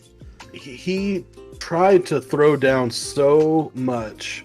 And maybe that's, honestly, I think this issue maybe should have been like a larger issue. Everything that was said in this book, he probably should have done in one book. Mm-hmm. I think if you had split this book in half, it would have been too confusing to go an entire month with reading one to the other. But my God, Leon, have a good night. Appreciate it, man. Leon, yeah, thank you for stopping by. We appreciate your support and your viewership. See you next week. Anyway, we're saying all that to say that, like, honestly, there's no way we could cover. Even if I was a super smart person, it could tell you that I understood half the shit that he was saying in this, because man, like I literally started reading this book 3 times before I finally was like, yesterday morning, I was like, okay, I am going to wake up, I am going to have a cup of coffee, and I am going to go into my room, and I'm going to shut the door and ask my wife to watch the kid for 20 minutes while I just try to read this book with no interruptions. I'm not tired or sleepy. Like, I need to have a full, clear head. And I didn't even sit in my recliner. I sat at this desk and put my light on. I was like, I am going to concentrate and read this book, and I finally got it done. Yes, Patrick, this is a very beefy script. I think in essence what we find out, let's just, like, as plain as day, try to just as quickly as possible and as simple as possible say what happened in this book. Hawk essentially confirms that it just feels like there's no real good guy, bad guy in this situation, right? Like, the Department of Truth has fucked up. It's taken bits from history and what people have done in the past to try to write their own truths in this book. And I think we find out that Lee Harvey Oswald, I think it's insinuated that he created Bigfoot. Oh, really? I missed that. That's how I took it. But that being said, that's probably 10% of all the information that's actually dropped in this book, and we will not do it justice trying to describe to you what happened in this book. You have to read it. Yeah. If you're into this book. If you're into this book, you will enjoy this issue. It's not a bad issue. No. It's gonna take a little while to get through. And I will say that a lot of the reason that I like this book is because while it is very much a fictional book, I like how much Tinian ties in real things into it. There is a very blatant and obvious religious critique in this book that I think is fair and apparent. But it just he goes so far. I mean, at one point he starts talking about Aleister Crowley and the occult. He starts talking about basically throws down, Christianity is just a ripoff of Eastern religions mixed with, Northern European paganism, and throwing down a lot of really actual truths to show that this, but to fit his fictional narrative. And I think it's really cool and really interesting. Yeah. It's just really dense. It's super dense, and I remember finishing it and going like, oh, what? I will say, yeah. I also will say this almost was my pick of the week. I was kind of going back and forth on which one was going to be my pick of the week. This one, which it's not, or the one that it is. And I feel like I need to say why this didn't get my pick of the week. And this didn't get my pick of the week because of the absolutely inappropriate homophobic conversations that are in this book. Oh, with Hawk, yeah. Yes, I understand what Tynion was trying to do with presenting Hawk as this more of an old school guy, like from the 60s. He's cool with it. He's cool with our main character being gay, but he constantly is making remarks about it. And it's not like he's constantly talking about, oh, you're gay, you have a husband. He says blatantly controversial things, like talking about how you take it up the ass, and all of these things that are he says something about make sure to order one of me those faggy drinks, and you're like, yes, whoa, yes, bro. And I think we're so past that. I already understood that Hawk was that kind of character without any of the homophobic slur dialogue in this issue. Right. I very much Tinian did a great job of presenting who Hawk was before this, and I will have to say I'm a little bit shocked that Tynion has done that. Has left that much borderline just iffy. It's gross. It's just kind of gross, and it doesn't need to be. It seems like he did it for maybe shock value or to build character. That makes me a little bit bummed. Right. And you're right. It's Patrick says completely unnecessary. It definitely felt that way.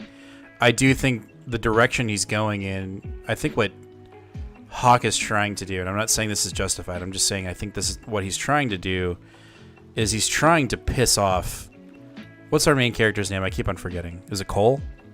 Cole, yes. Cole. I think what he's trying to do, and again, I'm not trying to justify it, it was very what the hell? But I think, we got a little bit of snippet of this.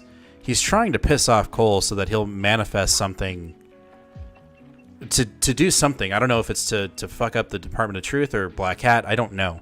But we've already had a taste of that when they were doing the whole and I think it's in this issue, or it might have been in the previous issue, where they basically have tabs on Cole to create the demon baby eater monster. Hawk, like you said, was part of that. Yeah, and he was. Yeah. The vibe that I got from him consistently just pushing the homophobic button was he was trying to get Cole to manifest something right then and there, and it wasn't working. Cole was like, I'm above this. What are you doing? What is it you're trying to accomplish? Right. Yeah.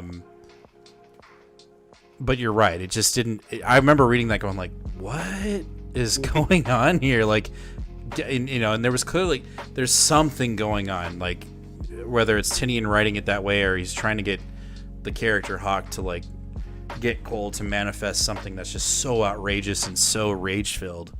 But it clearly didn't work, or at least it hasn't yet. Yeah. But I agree with you. Yeah, it's completely unnecessary. Yeah.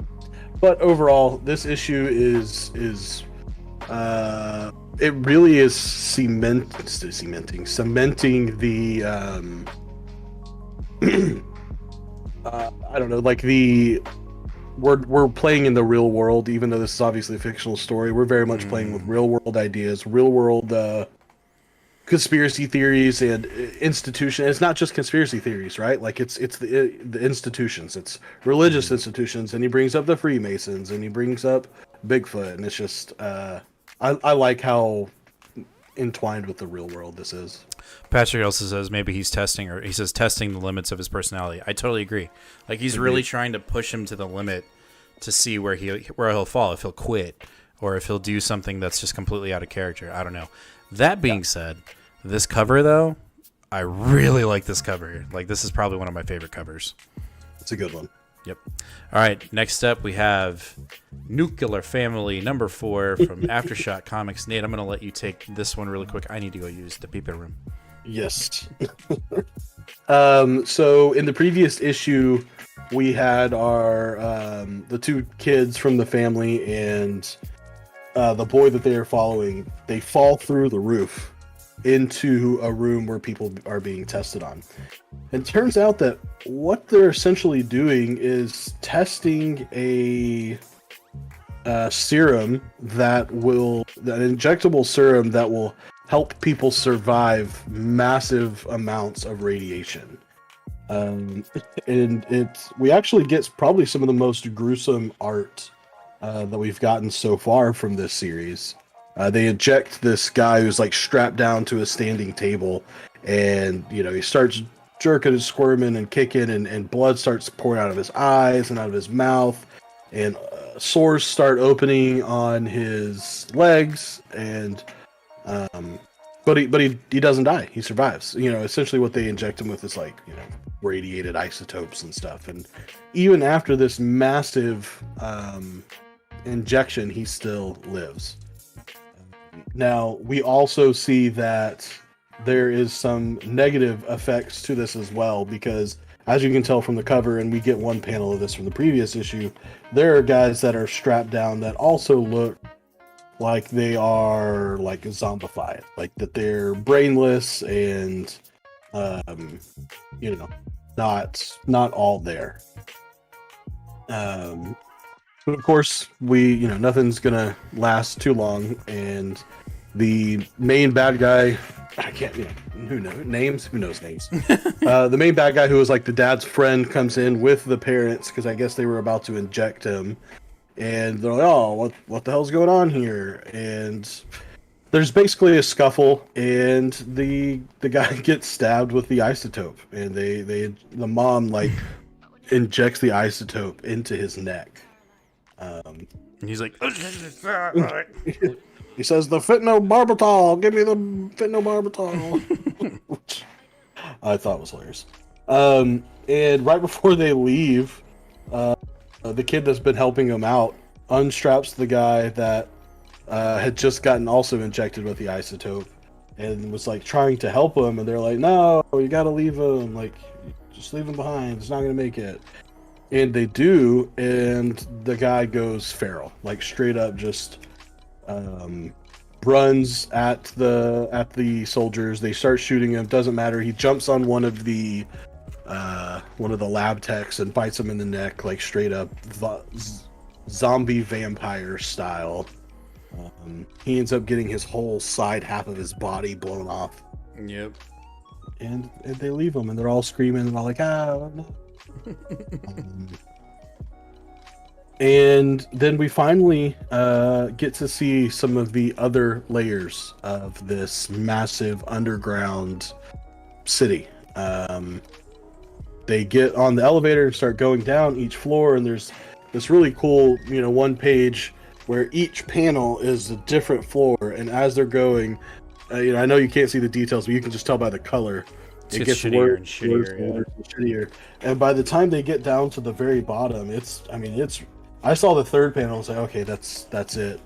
And then I saw the fourth panel, and it's just, there's no light down there. Everything is burnt out and destroyed. They come across a lady just laying in there, and the mom's like, I think she's dead. And the kid's like, yeah, she probably is. No big deal. Like, she's just dead. And he's like, I'll show you where I live and where I stay. And he opens the door to his apartment, and there's the mayor waiting for all of them in the apartment. Mm-hmm. And that was the end of this issue. There honestly was not a lot of development in this issue. Yeah, and my takeaway is it wasn't bad, but I'm starting to, I don't know. The first issue was so good, and I think the second issue was really good too.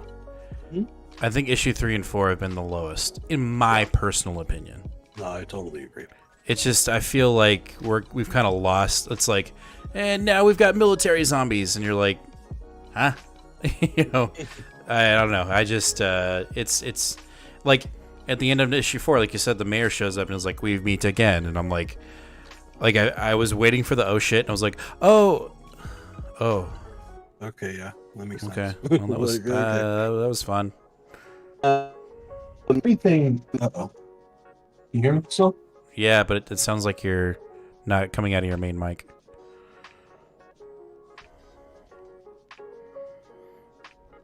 Better? Mm-mm.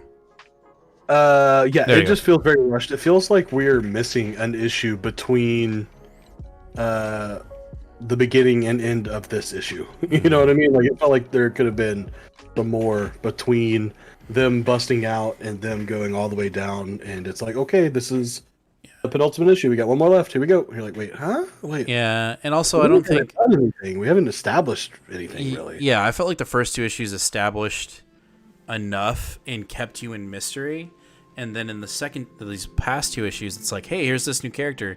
He's just helping out because that's what I do, right? And then it's like, and then we got military zombies, and you're like, I thought time travel. You know what I mean? Like, it just feels disconnected. It feels like we're reading two different comics. And Patrick, you're right. It's a very interesting story. In the first two issues, you were like, I'm sold. And the last 2, 3, and 4 have been like, where is this a different comic? It just feels like a different comic. And to be actually honest, in true honest opinion. Yes. So I would wait for our review of the final issue before seeking it out if you're interested. For sure. Also for our faithful Patrick and Jaden, I've been on the side looking at Huntress because I wanted to make sure I knew who this Huntress is. This is the Huntress that is the granddaughter of Frank Bertinelli.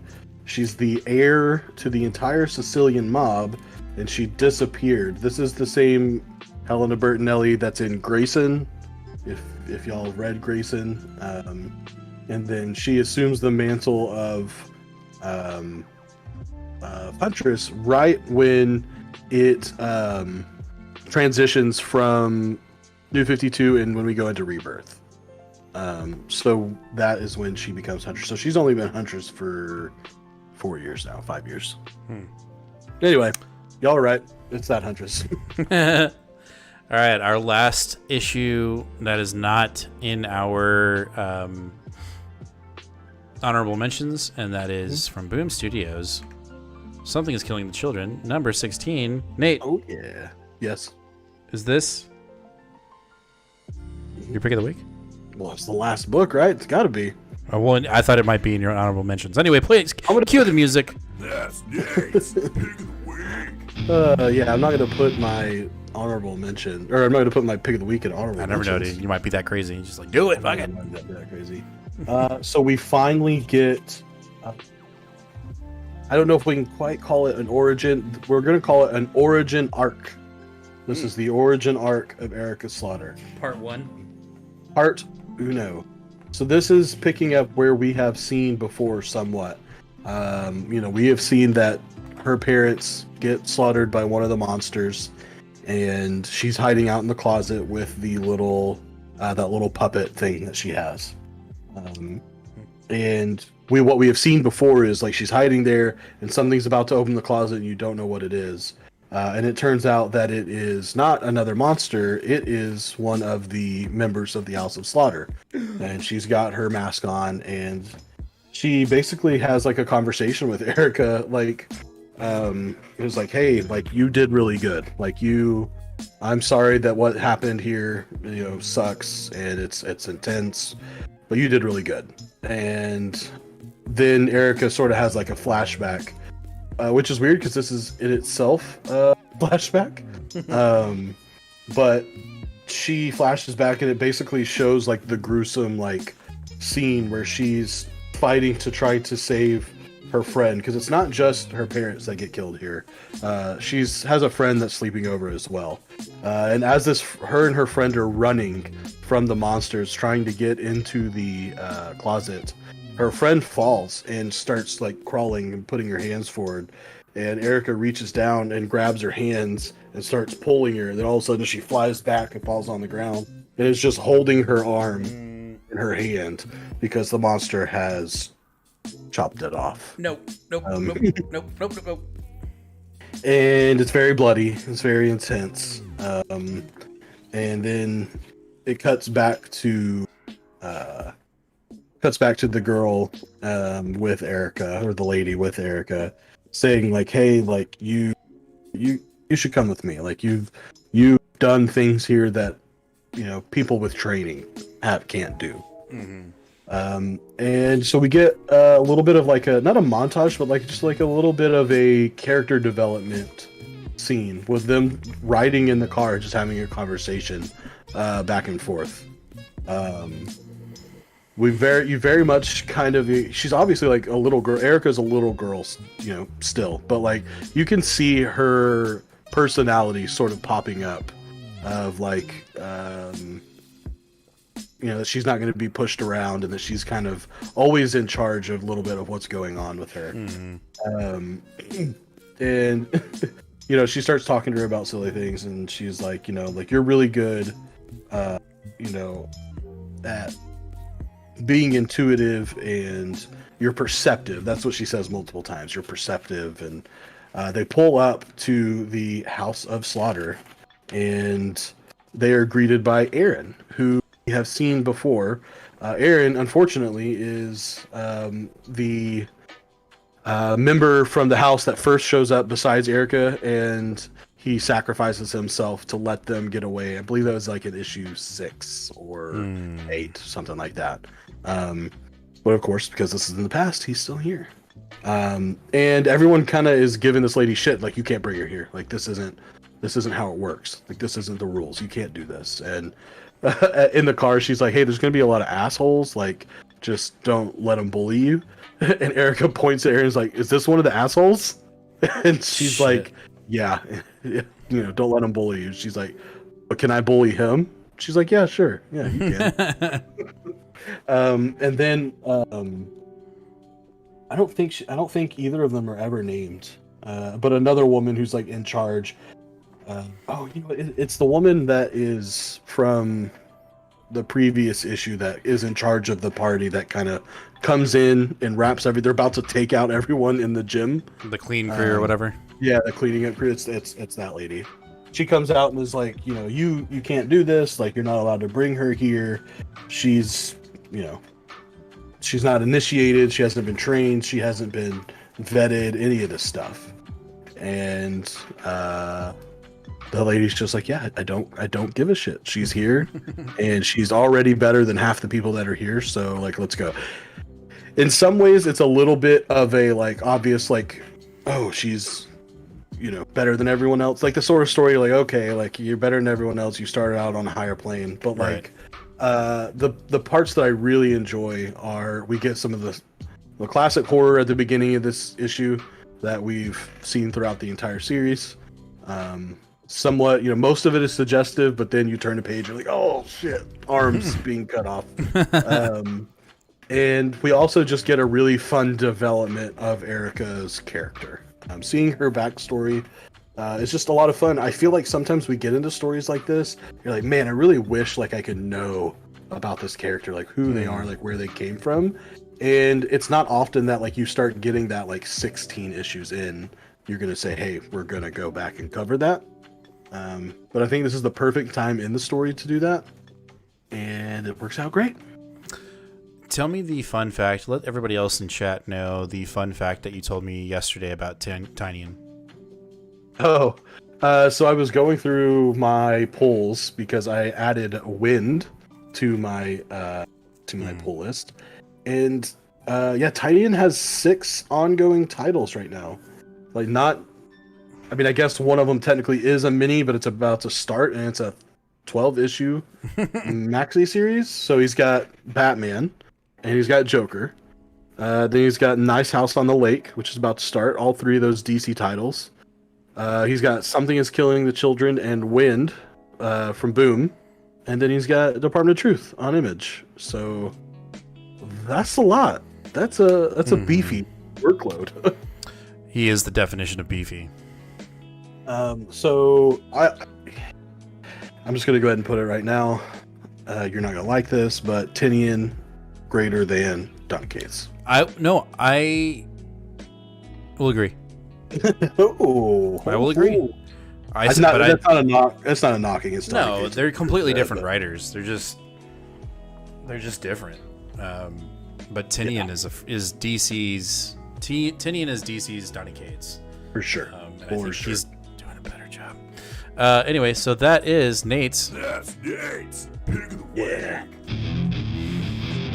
All right, so that does technically round up our pull list, but we have a new segment which is called Honorable Mentions, and we got maybe quite a beefy honorable mentions, but this segment is necessary if we want to make sure that our asses don't hurt at the end of the show, because sometimes we get out of the show and I'm like, dude, I can't walk, my butt hurts or my back hurts. So this is a necessary. We needed to have a honorable mention segment just because we want to just hit up some books that we read that didn't necessarily make the cut for a full review, and it's kind of like the lightning round. Maybe we'll call it the honorable mentions lightning round. Yep. Anyway, I'm gonna kill it with my 2 books first. First, I've got Magneto and the Mutant Force from the Heroes Reborn tie-in run. There were 2 other Heroes Reborn books, and I got halfway through the other one, and I was like, I'm out. So I'm not even putting those. What was it?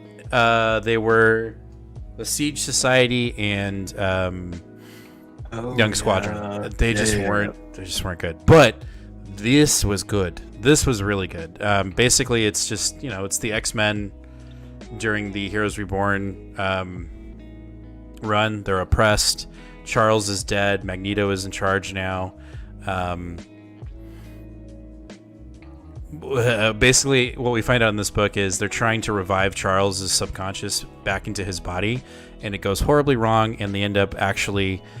What Magneto thinks when Magneto gets contacted by Charles in his subconscious, it ends up being his twin, Nova. I think her name's Nova. And she ends up taking over and being resurrected at the end of the issue as an evil twin, who I think actually does exist in the X-Men. She does. And so the issue ends with Magneto trying to save... She's the one that blows up Genosha, right? Yes. So she pretends to be Charles, convinces Magneto to try to resurrect Charles, and ends up resurrecting her in this issue. And also, is it Charles? I can't remember who the mutant is, but one of the mutants pulls a House of M and snaps the Squadron Supreme out of existence. Yeah, pretty cool. So there's that one. I thought it was enjoyable compared to the other 2. And the other one that I have is number 5, issue 5. Didn't get it. Yeah, I also have number 5. It was good. but I don't understand Haha. I thought the first 2 issues of Haha were like, okay, I see where we're going, and the last 3 issues, including this issue, are like, are we just picking this up to wait to see what happens, and maybe it'll all connect at the end at issue 6, or is this just some random ass stories and he's just getting a kick out of people picking up a book called Haha? Yeah, I actually enjoyed this story more than the previous 2. Yeah, very much. It's like a story about a lonely old lady who's a curmudgeon. Sorry, Anthony. She's. I actually can't hear it, so I don't know if it's what it sounds like. It's relaxing. Apparently too relaxing, James. It basically the story is about a lonely old lady who is a curmudgeon, and she's complaining about everything, and a bunch of kids daring each other to do things. This kid gets dared to go steal something from her house. He gets caught in the house, and she forces him to try her cauliflower casserole, and he loves it. And she's like, "Yeah, I know you love it because I'm fucking great." And he leaves, and she's like happy for a moment because she had some human interaction. And like, it's kind of sad. Like, it's a sad little story. And I understood where he was going understood where he was going with it. But again, the first 2 issues felt, even though they had nothing to do with each other, they felt interconnected. I was like, oh, okay, I feel like we're getting this weird wrap up, and none of these last 3 issues have felt like that at all. So nope. So that's Haha number 5. Yeah. All right, what you got? I have our last 2 War of the Bounty Hunters prelude issues. So from now on, War of the Bounty Hunters issues will be, unless they're terrible or just boring, will be getting their own reviews, but these, I don't really think they need them.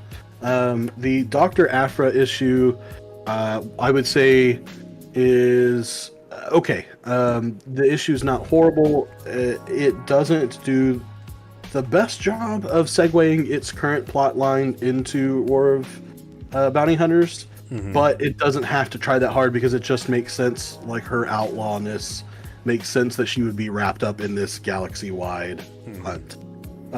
Darth Vader, on the other hand, I would say did a poor job of segueing its previous issue, its previous arc going into War of the Bounty Hunters. It's basically, you remember how we felt in the first arc? We felt very bogged down by the flashbacks, and it just was like we're not getting a lot of plot forward because we're getting a lot of flashbacks. Right. And that's where we are with this too. I think Darth Vader's role in Han Solo getting put into the carbonite is so obvious. I don't think there's anyone reading these Star Wars books that doesn't know that. And we didn't need I didn't need a 6-page flashback of him being involved in that from the movie. You know what I mean? Right. And so it felt like a very wasteful issue. Waste sauce. Unfortunately. Gotcha. I also picked up a few independent books. I picked up Redshift from Scout Comics. This was supposed to be out the previous week. Still want to pick it up. Some shops didn't get it. If I'm being honest, it was not that great of a showing. The art was okay, but the plot was very meh. So much so that I'm like trying to remember what the final plot line to keep you going was. And I don't remember, so that's not good. And that's why it's in honorable mentions. It was the way when it ended. I was like, okay, we got one more page, and I flip over, and it's the preview for the next issue. And I was like, wait, what? And I went back, and I was like, wait, I don't understand. So it's basically we're following. We're on Mars, and we're following lower class citizens on Mars and how they're being affected by the rich or something like that. I don't remember. I also picked up Made in Korea by Image Comics. This is basically about we have invented cyborg android children in the future, and this couple, their super rich friends, get a child, and he's already 5 or 6 years old when they get him, and it's all really weird. They're all having a birthday party for him because this is the day he was activated.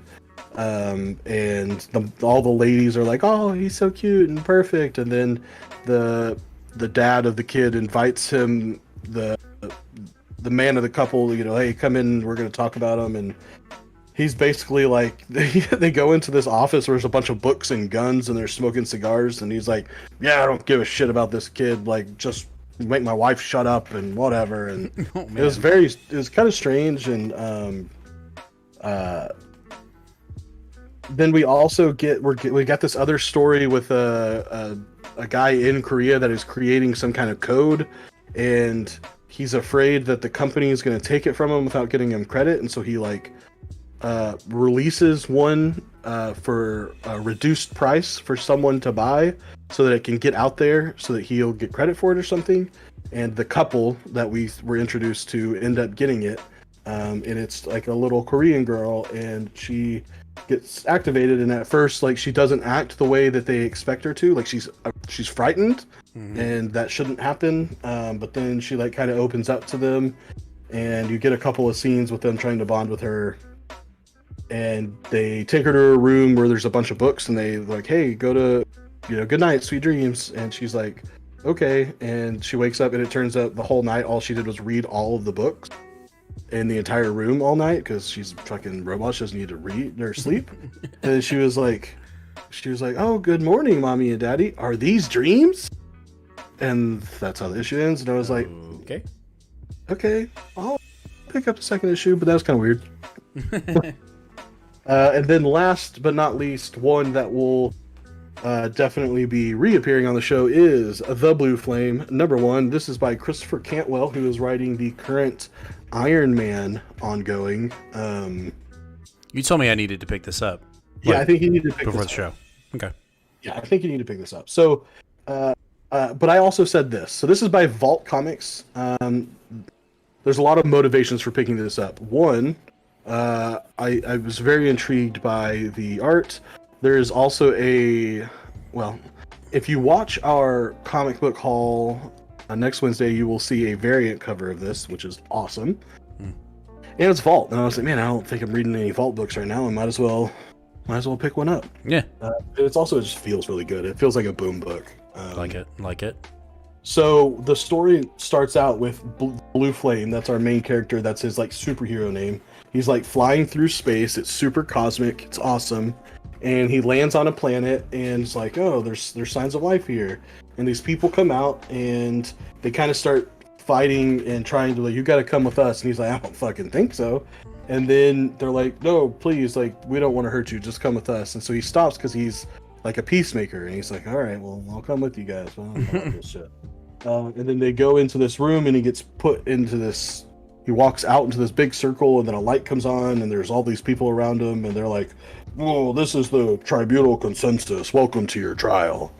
And I'm like, "Oh, trial? What is this?" And then it jumps to Milwaukee, Wisconsin. Like, literally nothing good going on there at all. Can't even think of a single thing. Wow, dude.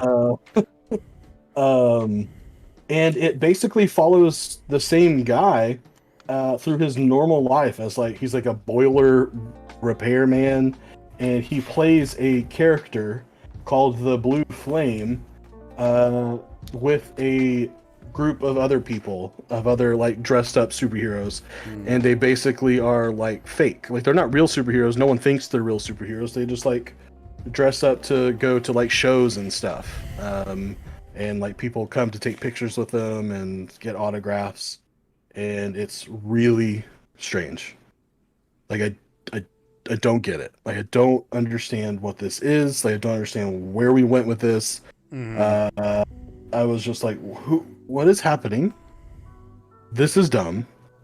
I don't like this. And then the crowd that they're all talking to, and kind of like, they're all on the stage and people are cheering for them. Yay, this is great. It's like, like a little gathering of like 200 or 300 people, though. It's not like it's a massive thing. And then all of a sudden someone opens fire on the crowd with an automatic rifle, and people just start getting fucking mowed down. And it cuts to black. Literally, we get an entire completely black panel page. Except for a little bit of snow on the other side there. Yep. And then it shows a frame of him in the hospital with a respirator attached. He's got a bandage on his face, and then it shows a panel of the like weird alien that tells him he's on trial, and they were like, there's just word bubbles, and he says, "Trial? What trial?" And he says, "Oh, the trial of your species. There's a referendum on humanity, on whether you should continue to exist or you should be destroyed, and you will be the one who has to represent humanity." What are you talking about? Yep.